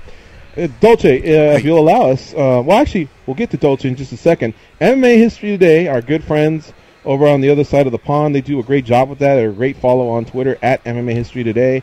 We're going to catch up and just do a couple quick ones there that we've had just because there's been some big moments. I think one of them was Cain Velasquez versus Brock Lesnar. We're looking at about a 7-year anniversary there for that one. I was at that fight, so was Goes. It was an amazing night at the Pond in Anaheim. Actually, they call it the Honda Center now. But what else do we have, Danny, here in the last few days from our good friends at MMA History Today? Well, I have today's ready to go just because I was excited that they actually had that one out before the show started. 8 years ago today, so October 25th, 2009, Alistair Overeem earns his 19th submission victory of his career when he finishes James Thompson with a guillotine choke. Sounds like... so that was overseas, you said? Thank you. I was going to say, that almost sounds like Elite XC, but where was that? It doesn't say where it was. Does It just says he earns his 19th submission victory of his career. Yeah, James Thompson over the weekend was scheduled to fight the world's strongest man, that Mariusz Pudzianowski guy, and he wasn't able to get, I believe, I don't want to butcher this, but a final clearance per se. So Jay Silva, who's fought out of Huntington Beach for many years, went in there, and Pudzianowski won. That was a KSW event. Also, like I said, Cain Velasquez defeated Brock Lesnar a few days ago. Yeah. That was one that I saw, and let me see here. I thought there was one more that was of note. Rumble Johnson had earned his 8th victory of the year when he defeated Yoshiyuki Yoshida. That was October 24th of 2009. Rumble Johnson, of course, being rumored to possibly return to the UFC as a heavyweight. Nice. As hard as he hits, maybe. But I do remember him having a fight at World Series of Fighting, and he said, I don't ever want to fight with heavyweights. Because even though he beat Andre Arlovski, he got hit by Andre Arlovski, and he said, man, them boys, they hit hard. So we'll see where he winds up coming back. Lyoto Machida defeated Shogun Rua, 8 years ago yesterday. Controversial unanimous decision. And I believe that one was in Los Angeles at Staples Center. We were there, right, Goes? Yep, 104, yeah. Yeah, that may have been the last time we saw Paul Walker. I thought that was at the card that had to do with Hughes and Gracie, but I think Goes corrected me and said it was this one. Anyway, all right, let's get back to our featured guest of the day, Mike Dolce, who's co-hosting with us for a couple hours. Dolce, we'd be remiss if we didn't ask you to maybe give us an update on the athletes that you're still in touch with one way or another, starting with at the very top, of course, Ronda Rousey. Your thoughts, man? You think she'll ever return to mixed martial arts? Again, that decision always lies with the athlete. And I don't think my opinion matters either way, and I wouldn't want to give an opinion which will always get turned into some sort of odd headline. But what I can say is she is absolutely crushing it in life right now, so I can't imagine a scenario that would be appealing enough to have her come back to this sport. Not that this sport is bad, but I think Ronda has done everything to be solidified as a Hall of Famer, as a legend, as a pioneer of the women's division. Agreed. And is one of the biggest paycheck cashers in the sport. She set the bar higher for all the athletes now to benefit from, including Conor. Because Ronda was making that money before Conor came in to make that money. So she kind of helped catapult him to that next tier. I don't know, but I know she's crushing it right now. Recently married, awesome life, and man, you know, we'll see what happens. If she were to move to WWE, there's been rumors of that as well. Yep. Is that like a transfer? Like, I mean, she basically kind of has the body for almost any type of combat sport. Sure. But would that be something where you would work with her again, or do you believe those days may be over as far as working together? And again, do you think, I don't know if you'd like to comment on this, but do you think WWE might be in her future? It's certainly possible. She has the charisma, she has the look, she has the athleticism. She would probably be an even larger superstar if she did jump into the squared circle of WWE. I don't know that that's her goal, nor that she's aspiring to do that. I know she would be excellent at it, and I know the population would love to see her there. As far as us working together, I always support her in whatever she does. She wouldn't be cutting weight. There wouldn't be a weight class restriction, and she is a pretty good eater, clean eater. I know she's got a little farm now, which is cool, and she's eating, you know, married to Travis Brown, so a lot of wild caught meats in the fridge, and you know, farm fresh eggs in her backyard, and that's very much the Dolce lifestyle anyway. So I'm here if needed, but you know, what we try and do is we try and educate our clients to live without us, to carry on the principles that we teach early on, so they can continue on with that living lean lifestyle, as we call it. Update us on Merced Bektik. When can we see him return? So Merced, he's actually right now, he's training hard. He's ready. He's waiting for the phone call. Sean Shelby, UFC. Merced Bektik has been begging for a fight and not getting, you know, credible fight offers his way, which is disappointing. Who doesn't want to see Merced Bektik back in there? We all agree he schooled Darren Elkins to a mental slip-up against a wily veteran, tough veteran like Darren, got Merced caught. That was a big wake-up moment in Merced's career, and I believe a necessary moment in Merced's career that has now propelled him to an even much greater level of wisdom and his approach to this sport. So what Merced Bektik brings back to the table as he moves forward, we're hoping for maybe a late December fight, early 2018 at the very, very latest. That would be ideal, but he's itching. He's itching to get back in there. He's ready. He's well trained. He's well prepared.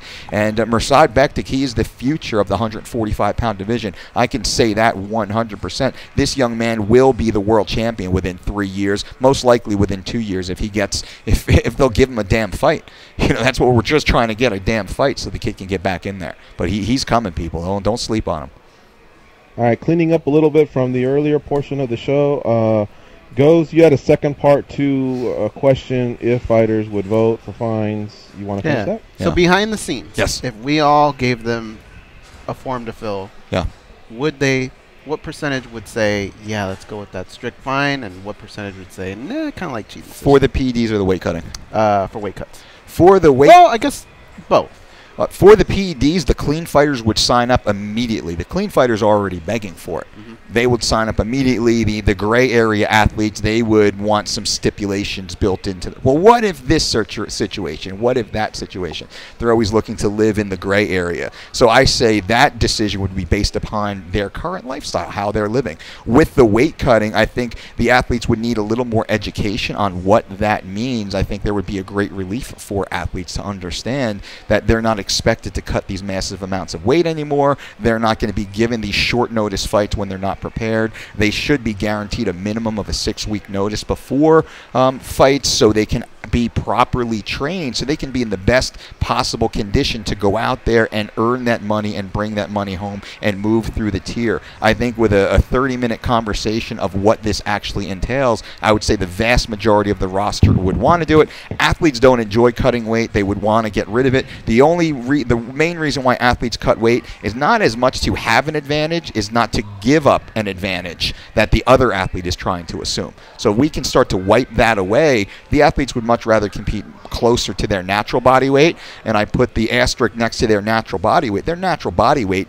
should be, for male competition athletes, between 7% at the low and 12% for the heavyweights of body fat. So right around the Goldilocks zone is 8 to 10% body fat. The athletes, male professional athletes, combat athletes, they should be walking around in that 8 to 10% body fat range. If not, you're simply not living like a professional 52 weeks out of the year. Slightly longer answer to that one, but with a little bit of education, I think they would sign up for it immediately. Yeah. Dan, Tom, you had a question for Dolce? Yeah. Oh, I guess mine was just wow, kind of on the spot now. Yeah, Dan, hang on. Yeah, go ahead, please. Let me ask you guys this: you, Danny, Goes, Dolce, we're all on a ship, right? Yeah. And our port is a little bit further than we thought. Yeah. We have plenty of fuel to get there. It's just, are you guys in any hurry, or do you want me to send for a helicopter to get you out right on time? No, I'm good. I'm good. Yeah. Dolce, can you stay a few minutes extra? I'm always for you guys. Oh, okay. I will stay here all then week. Let's take this break. That way Danny doesn't have his heart attack. Then we'll come back. We'll get Dan's question in. We'll have Goes' number 1 through number 10. Ooh. And then just a couple other rapid fire. And then, boom, we'll blast on out of here. Because it's always great to have Mike Dolce in studio. It's just that we're overwhelmed with questions, so we just wanted to make sure we could get them all in. I'll You're stay listening late. to MMA Junkie Radio on Sirius XM, Rush 93. Stay close, folks. We'll be right back, and there'll probably be some overtime involved. So get over to, at some point, if you want to pull over, if your destination's done on Sirius XM, Rush 93, like I always tell you, it's facebook.com/official MMA Junkie or youtube.com/MMA Junkie video. We'll be right back.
They can drink Mentos-flavored Diet Coke without their stomachs giving a single fuck. They are Gorgeous George and Goes.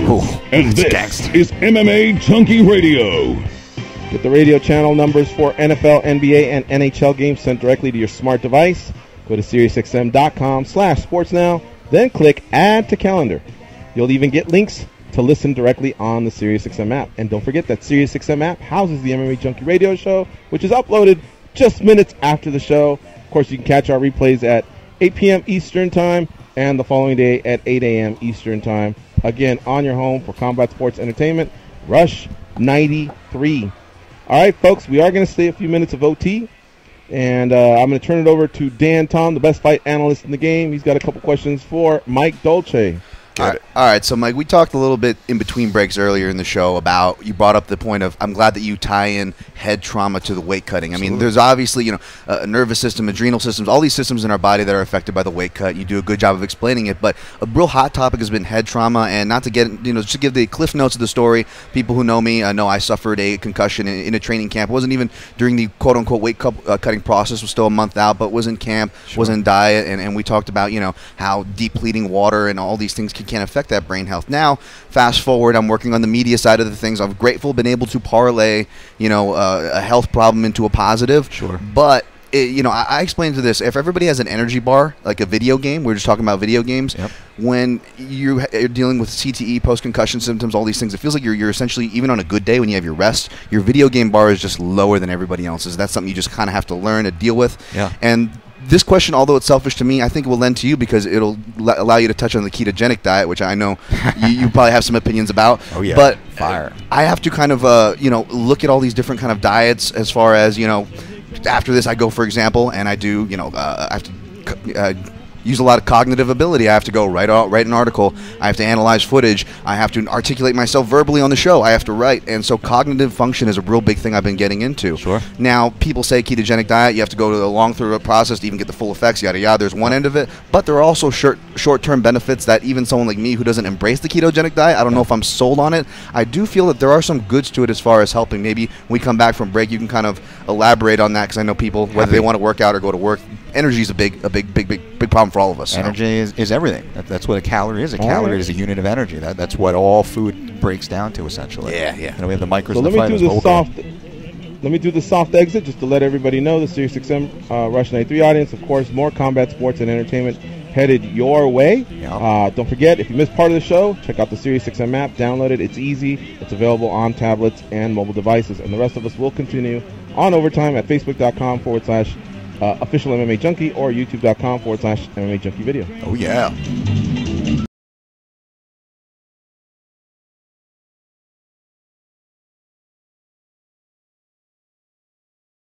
I'm gonna keep on the run. I'm gonna have me some fun. It cost me my very last dime. You guys are clear for overtime. Hopefully my question came through there. Yours. Yeah. So you suffered head trauma, right? As many of us have. I mean, even you look at Pee Wee grammar school soccer. Heading a ball in soccer can contribute to head trauma. High school, college wrestlers, massive incidences of head trauma. Football, junior, Pee Wee, Pop Warner, head trauma. Gymnastics, head trauma. Cheerleading, head trauma. I mean, every sport where we can actually talk about, even non-contact sports, head trauma is a very real role that is understudied and it's underappreciated in how high the incidents actually are. When we talk about combat sport, we know that we are all receiving head trauma. You don't jump into a sport sign up to spar, even grapple, and assume that you will not have an issue with head trauma. You will. How severe will it be? There's many factors that will actually have a role with that. So there's lots, and now I make it very clear. I've been very vocal about the difference between what a ketogenic diet is and the actual metabolic state of ketosis. And this is where I call them the faux fitness frauds in the industry. They try and misappropriate the term keto and ketogenic because it just sounds cool. And it's so topical right now, and your Google searches go through the roof when you say keto, because everyone's looking for it, because all these faux fitness frauds are talking about it, trying to sell their pills, their powders, their programs to get you to purchase, even though you will never attain the metabolic state of ketosis by following one of these pseudo ketogenic diets. The true medical ketogenic diet is a 75% fat, and 75% of your total calories should come from fat. 20% of total calories should come from protein, and 5% of total calories should come from carbohydrates. So of those 5% carbohydrates, that usually comes to about a 20 or so gram of carbohydrate per day intake. 20 grams of carbohydrate intake I can get, and I do get, in just simple green vegetables on my plate. Now, most of these ketogenic diets, they say that you can eat a bag of pork rinds, a block of cheese, a pound of bacon, but you cannot have a cup of blueberries and an apple in a single day. That right there is not healthy. That becomes very devoid of vital micronutrition, phytonutrition, of which is necessary for cellular reaction, cellular function, cellular regeneration. So by following a misappropriated version of the ketogenic diet is where people get hurt. And I try and do my best through a variety of different ways to get people's attention, whether I use curse words or I, get real aggressive and vocal, or sometimes it's more passive like I've done recently. I try and educate the population. A ketogenic diet does not mean ketosis. Following a ketogenic diet for the vast majority of the population will not get you into the metabolic state of ketosis. Now, following a carbohydrate-controlled diet is excellent. So most of the results from people that say, I'm keto, brah, I follow a keto diet, brah, they don't. Because to follow a ketogenic diet is to infer you are on your way to attaining the metabolic state of ketosis, which the vast majority of the population will not get into. Even those that are extremely compliant, it's very difficult. Now, just by simply eating a little too much protein, your body will convert those amino acids through the liver into glucose, knocking you out of ketosis, or not allowing you to ever get into ketosis. By following the perfect ketogenic diet and training just a little too hard, in which your body actually transfers over and requests glucose to be pumped into the bloodstream, you get knocked out of ketosis, or you do not get into ketosis again. Further, by these carbohydrate refeeds every 3 to 10 days, like many of these faux fitness frauds discuss, that actually knocks you out of ever attaining ketosis and probably stops you from ever having been there or ever getting into there, because it takes the majority of the population. This is all, scientific. You can go on PubMed and take a look. Do your own research. Don't listen to the bobbleheads. Don't listen to me. Do your own research, and that's what I always say. Do your own research. I've done it. My team of registered dietitians have done it. We see over 2,000 humans per year in our office, and the last year and a half, we've had this conversation with more people than I care to talk about anymore. They talk about their ketogenic diet, and they follow this guy and that guy and this girl and that girl. They've never actually attained ketosis, and they don't know why they're skinny fat now. Well, they lost like 20 pounds, but they just look like chewed up bubble gum, and their performance is tanked, and they're real foggy and blurry at work because they're not, quote, fat adapted. They're not actually in ketosis. They're just following this fad of the ketogenic diet. Now, there is great research for niche segments of the population, the benefits of a true ketogenic diet that does get you into ketosis. One of which is those who suffer from some sort of brain injury. Another is those who suffer from epilepsy, which is essentially where the ketogenic diet... Yeah. How was children with epilepsy funny? You brought something up that it reminded me of a dream I had. Go ahead. Cold-hearted goes. Oh my gosh. And those who have disrupted sleep schedules, shift workers, tend to do better on much lower carbohydrate intake, more aligned with a ketogenic lifestyle. But again, a ketogenic lifestyle infers the attainment of ketosis. If you are not getting into ketosis, you are not following a ketogenic diet. The vast majority, and we've identified over 20 different variants of a ketogenic diet, which are popular right now, which millions of people are following, though the vast minority of those people will ever attain ketosis. And I put a challenge out to the 115 or so thousand followers on my Instagram page. all you keto culters out there, if you're in ketosis, prove it. Show me. Show me your blood test. Show me your little urine strip. Show me for the next 30 days that you're actually in ketosis, because your whole god darn Instagram page is talking about keto bra and keto meals and keto this and keto that, but you're not in ketosis. So you're not following a ketogenic diet. You're simply following a lower carbohydrate, moderate to high fat, low to moderate protein diet, which is awesome. But call it what it is. It's like calling American rules football rugby. Well, it's a ball on the field, and we're kind of trying to tackle each other and get it to the other side, so it's keto. I'm following keto. No, you're not. You're playing American football with pads and helmets on. You are not over in New Zealand playing fucking rugby. It's completely different, and those who don't make that differentiation have no point talking about it. They have no place discussing science or pointing to scientific studies, and they definitely have no place telling the population how they should eat, because they're either lying through maliciousness and greed, or they're so uneducated they have no business sharing any of this information with anybody else. That's why I'm so passionate. Right now I get heated talking about it. A lower carbohydrate diet is amazing, based upon activity, based upon hormone levels, based upon gender, based upon age, based upon geographic location, based upon sleep schedule, based upon body mass. All those factors go into how many carbohydrates you should be consuming, and based upon expenditure. Am I a mixed martial artist? There are no mixed martial artists following a ketogenic diet successfully. There are very few, if any, and I can't name a single well-known professional athlete who follows a ketogenic diet successfully. There are a few outliers, a single-digit niche percentage of the global population that can do well. And there's athletes that do well smoking cigarettes in Sakurabas, smoking cigarettes, drinking beer. They go out and they beat up everybody. That's not who we talk to. We talk to the vast majority of the population, the vast majority. The vast majority of the population will do much better following a controlled carbohydrate, lower carbohydrate diet with moderate to high fats. The fats actually should reflect carb intake, because they're both fuel sources essentially. There's essential fats, there's essential proteins. There are not essential carbohydrates. Carbohydrates are a fuel source. Carbohydrates are in fact the primary and preferred fuel source for the human body. A lot of the keto people, what's up everybody?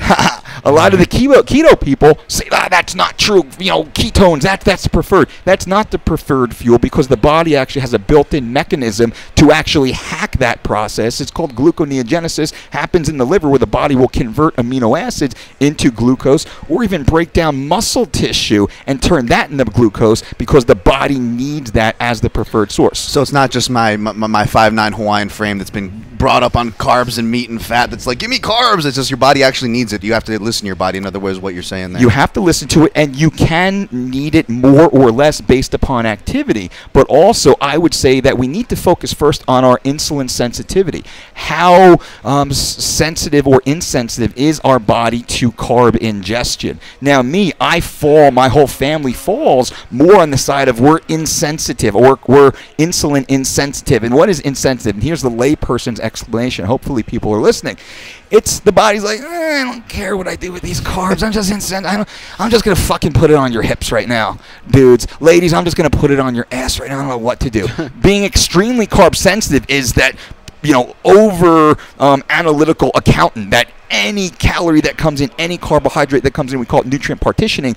I'm going to take these carbohydrates, I'm going to put those exactly here, because we expelled X amount of glycogen. We need to restore the glycogen in the muscle and in the liver, so we become more insulin sensitive. That's what this comes down to. We need to focus on our insulin sensitivity before anything else. What we suggest with our team of registered dietitians in our office, you want to follow a ketogenic diet. Why?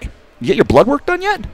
Let's get your blood work done first, and let's actually see what's going on. Let's look at your thyroid function. Let's look at your A1C level. Let's look at your testosterone, epitestosterone. Let's look at your growth hormone level. Let's look at for vitamin D deficiencies. Let's look at your DHEA level, your pregnenolone level. Let's look at your B vitamins.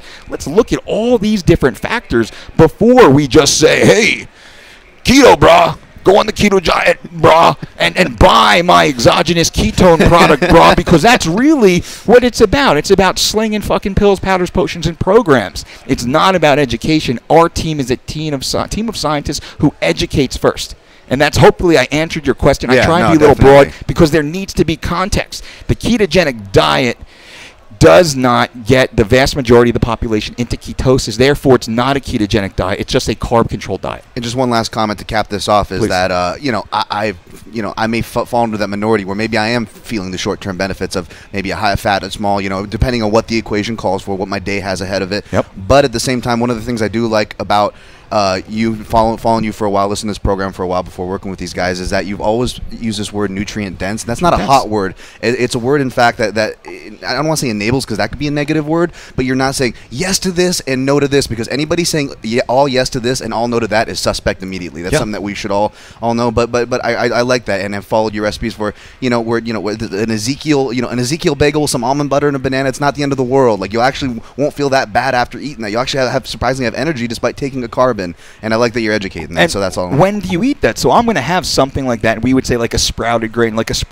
toast with maybe a little bit of a sliced ripe banana immediately post-workout after a glycolytic event. So if I'm hitting some heavy squats, I'm leaving a really hard MMA wrestling practice, I'm going to dump some carbs back into my system, because guess what? I expelled that stored glycogen as glucose during that training. I need to replenish that. That's why in our system we have that, but we say earth-grown nutrients. Earth-grown nutrients have more micronutrient, phytonutrient density than any other product on the planet. Therefore, you maximize your nutrient density with a lower total caloric load. What does that mean? That means I'm getting more nutrition in less total calories, so I don't spill over nearly as fast as if I'm following these other, the BS programs that are out there. I'm eating Chipotle or Subway or whatever other, whatever crap, it's good for bad food. It's good for fast food. No, screw that lazy ass. Not you, Goes, of course. Screw that. I had Chipotle in like 4 months. I know. You look amazing, by the way. Thanks, man.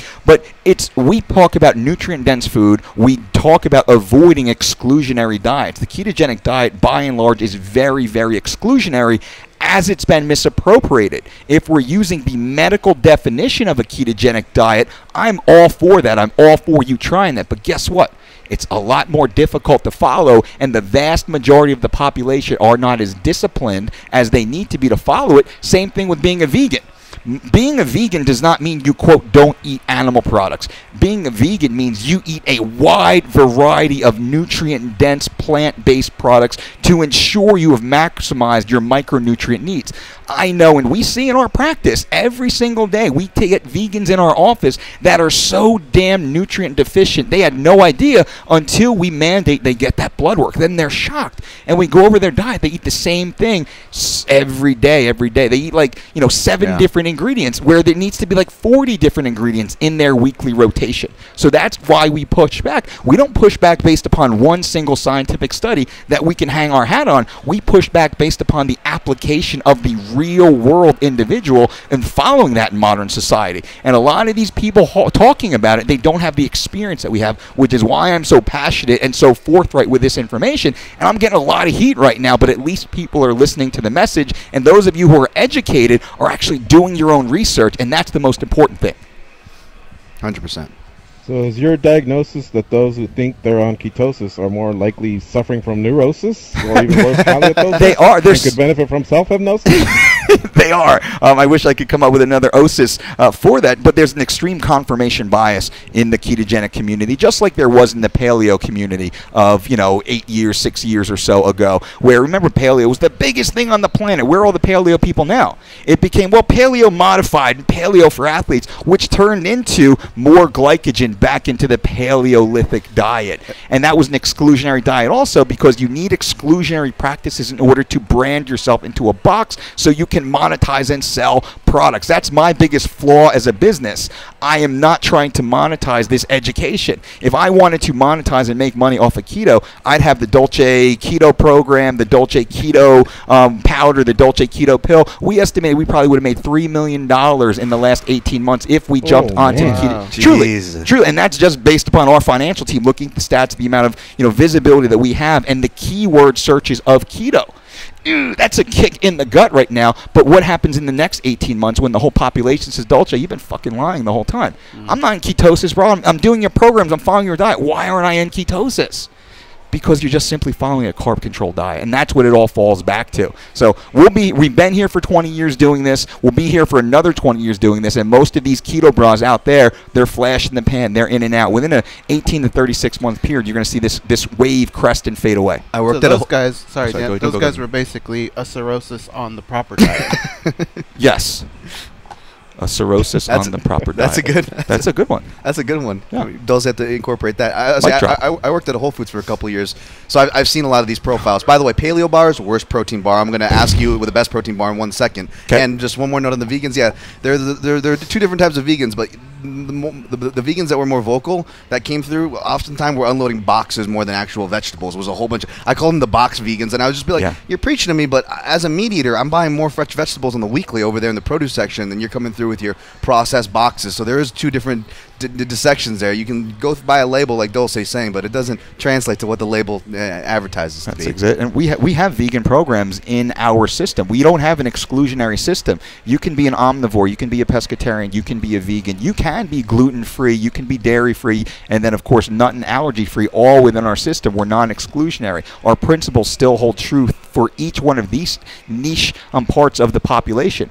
Every one of those, though, we insist that you eat a diet that has a wide variety of earth-grown nutrients that are consumed as local to their own source, which is I walk out in my backyard, I pull an apple out of the tree, a potato out of the ground, a tomato off the vine, I fish a salmon out of the stream in my backyard, and I consume that right there as fresh as ripe as possible because, most importantly, that has the highest micronutrient, phytonutrient density of any food product on the planet with a lower total caloric load. I'm getting more nutrition with lower total calories, which means I'm sustaining my muscle tissue, I'm sustaining my energy, and I'm not storing additional body fat. I'm maximizing, again, micronutrition. The micronutrients are catalysts of all cellular activity. We as humans, this skin is all a facade, this shape and form they have, it's all a facade. We are billions and trillions of cells simply living and dying as we speak right now. We need micronutrition, much more importantly than macronutrition, to sustain that action. And this is where all these faux fitness frauds, they jump over that most simplest concept of human biology, of the origin of our species. They jump over that because make that money. Yeah. That's the truth, and that's the truth of it. That's what we do, and that's why I'm going to keep talking the way I do. Awesome. All right. Let's finish up with Goz's list he had, I guess. I think Dolce challenged him to number 1 versus number 10. I'm not sure if I got that straight, but we'll finish up with that, and then we'll bounce on out of here. Thanks again for everybody that's sticking around for the overtime. Apologies for Goz. I don't know if he had a laughing attack or he's got gas. What was that? Laughing at children with epilepsy. I was shocked. Epilepsy talk. You saw the people having epilepsies all around the world, and Goz is giggling. They were making faces, and then it just reminded me of this dream. It's a long story, but yeah. But there were people over here. I got tickled with a feather. Whoa. Yeah, that's a long story. Put a disclaimer on. So, all right, what Dolce was talking about was he was saying the depth of divisions, right? So what I did was I took the 10th ranked guy in every division, and then I matched them up against the champion. And some of these matchups we've actually seen.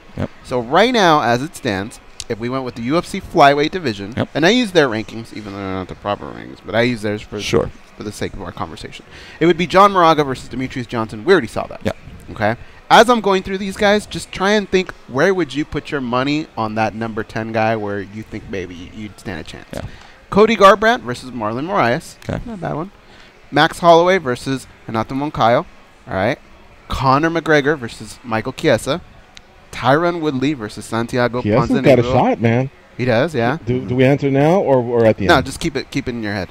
Michael Bisping versus Uriah Hall. Daniel Cormier versus Patrick Cummings.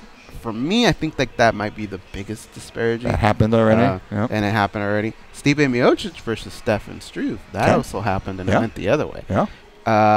When we go over to the women, Joanna Jędrzejczyk versus Paige Van Zandt. And Amanda Nunes versus Alexis Davis. Where would you guys put your money for that number 10 making the upset? What about featherweight? Is it like Cyborg versus some female truck driver or Tijuana taxi cab driver? I don't even think there's 10 featherweights on the planet. There isn't. I don't know is there even a top 5 in featherweight right now? I don't even know if there's you feel only good 8 taking credible 5. featherweights on the world. In the world, there's only 8. I've done it. You can't even do a top 10.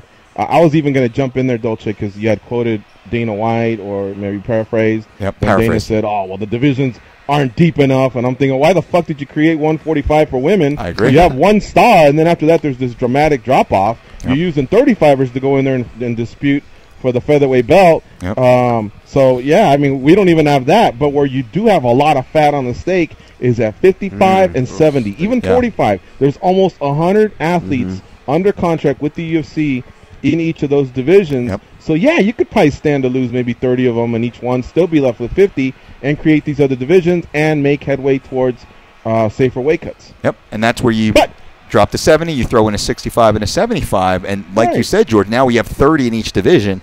That's a pretty solid little mix of humans right there. Yeah, we've seen it. He thinks people are cutting corners, and they are. Of course, they're gonna. That's not gonna stop. It's a lot of these things we're talking about is gonna take years to implement. But check this out.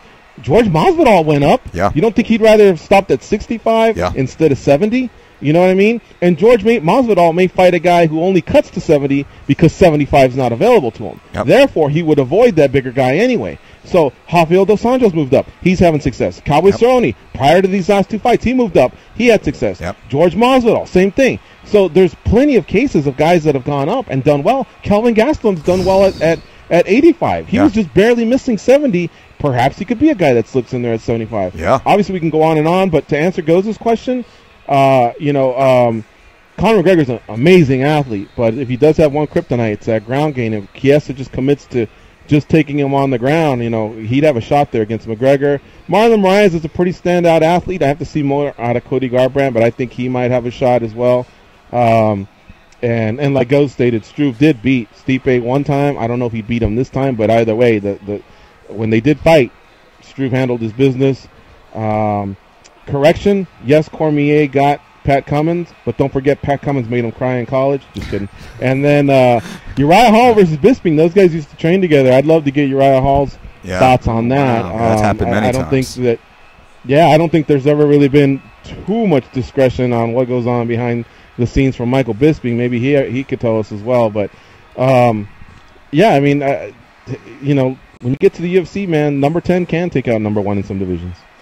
My best bet would be Santiago Ponzinibbio versus Woodley, just because I think you get a good line on that, because Woodley's held very high. Santiago Ponzinibbio's like not a big name, but stylistically that's a tough fight, because Ponzinibbio is a volume guy that doesn't stop. And if those couple of those counters miss and Woodley's in a firefight, then it becomes a real even fight real fast. Yeah, Woodley's a guy who he would benefit by that 5-pound move up in class. I think Woodley would be a better, more dominant 75-pounder than he is, because he really sucks down to make 70. I've seen him fight weak. Friends with Woodley, like him, don't work with him, but he's a great guy, hard worker, man, never miss weight, but he suffers to make 70. 75, I think he would be completely reborn. He's gotten bigger, too, over the years. Bigger, yeah, and he's getting older, of course. Older, and it happens to all of us, and it should. That's why having that 10 little bit, and right in the middle, and it was George's point yesterday. He had said it was a great point.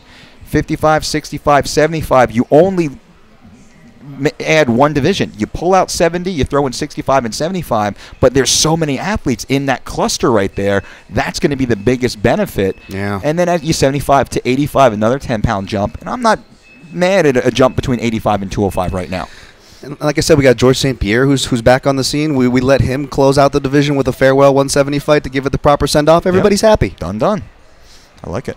All right, guys, we got to close up. I'm not even sure we can record this long. But, hey, Dolce, as always, thank you so much for the time. We'll just have to book you sooner rather than later and get you back in there. Congrats on all your success. I did check out your gym personally there over on Sunset in Buffalo in Las Vegas. It is such a nice, cool gym. Thank you. And I know that if you want to do some plugs there for it, I'm not sure. I know that a lot of private stuff goes on, but is it open to the general public as well? We call it semi-private, so we allow you to come in and train with us only if you're cool and only if you come in with goals. So we have professional athletes and we have the morbidly obese. We have grandmothers and super hot bikini models training side by side, but you must come in with the right attitude. We turn down more people than we accept because some people come down looking for selfies. There's no mirrors in our gym. Right, you walk in, you're here to train, you're here to get better, the Dwayne Ludwig style, show up on time, come to get better, and then we send you home better. That's the goal. You bring that atmosphere. So we're here, we're available. We have Adrian Ramirez, world-class strength coach who worked with Johnny Hendricks, brought Johnny to the actual world title, and so we have Adrian there. He's teaching all day long, just crushing it. I'm there, and we got some great energy in the facility. Registered dietitians Also, on staff Mike, to talk to. We run consults there, all the time. You want to deal with myself and our team of registered dietitians, please give us a call. We do one-on-one consults. We do complete meal plans for mixed martial arts or just health, wellness. Whatever you want, we have it for you. Also, Dolce can be followed on Twitter at The Dolce Diet. And don't forget his podcast, The Mike Dolce Show. You can subscribe on iTunes. Leave him a review. Those 5 stars help the show a ton. Yeah. It's some algorithm that Apple has. We can't figure it I out. always encourage people to leave those. Yeah. Plus, the feedback is awesome. So, again, check out The Mike Dolce Show on Apple. So, Dolce, thank you so much. Thank you Pleasure. to Gerald Harris for his time as well. Danny Otto for staying late. Appreciate you, bud. Dan and Goes, great job as always. We are out of here. Good luck to the LA Dodgers again tonight as they play Game 2 of the World Series. Congratulations to Man United Red Devils yesterday for advancing in the Carabao Cup. They got a defeat at Swansea City. And, of course, this weekend as we work closer to football, we'll start the ball busting again. Some teams are in last place. Me. Others are in first place. And we'll also have Sammy the Squid back so he can give us some more picks. All right, folks, go out there and be champions. Roll down the window, put down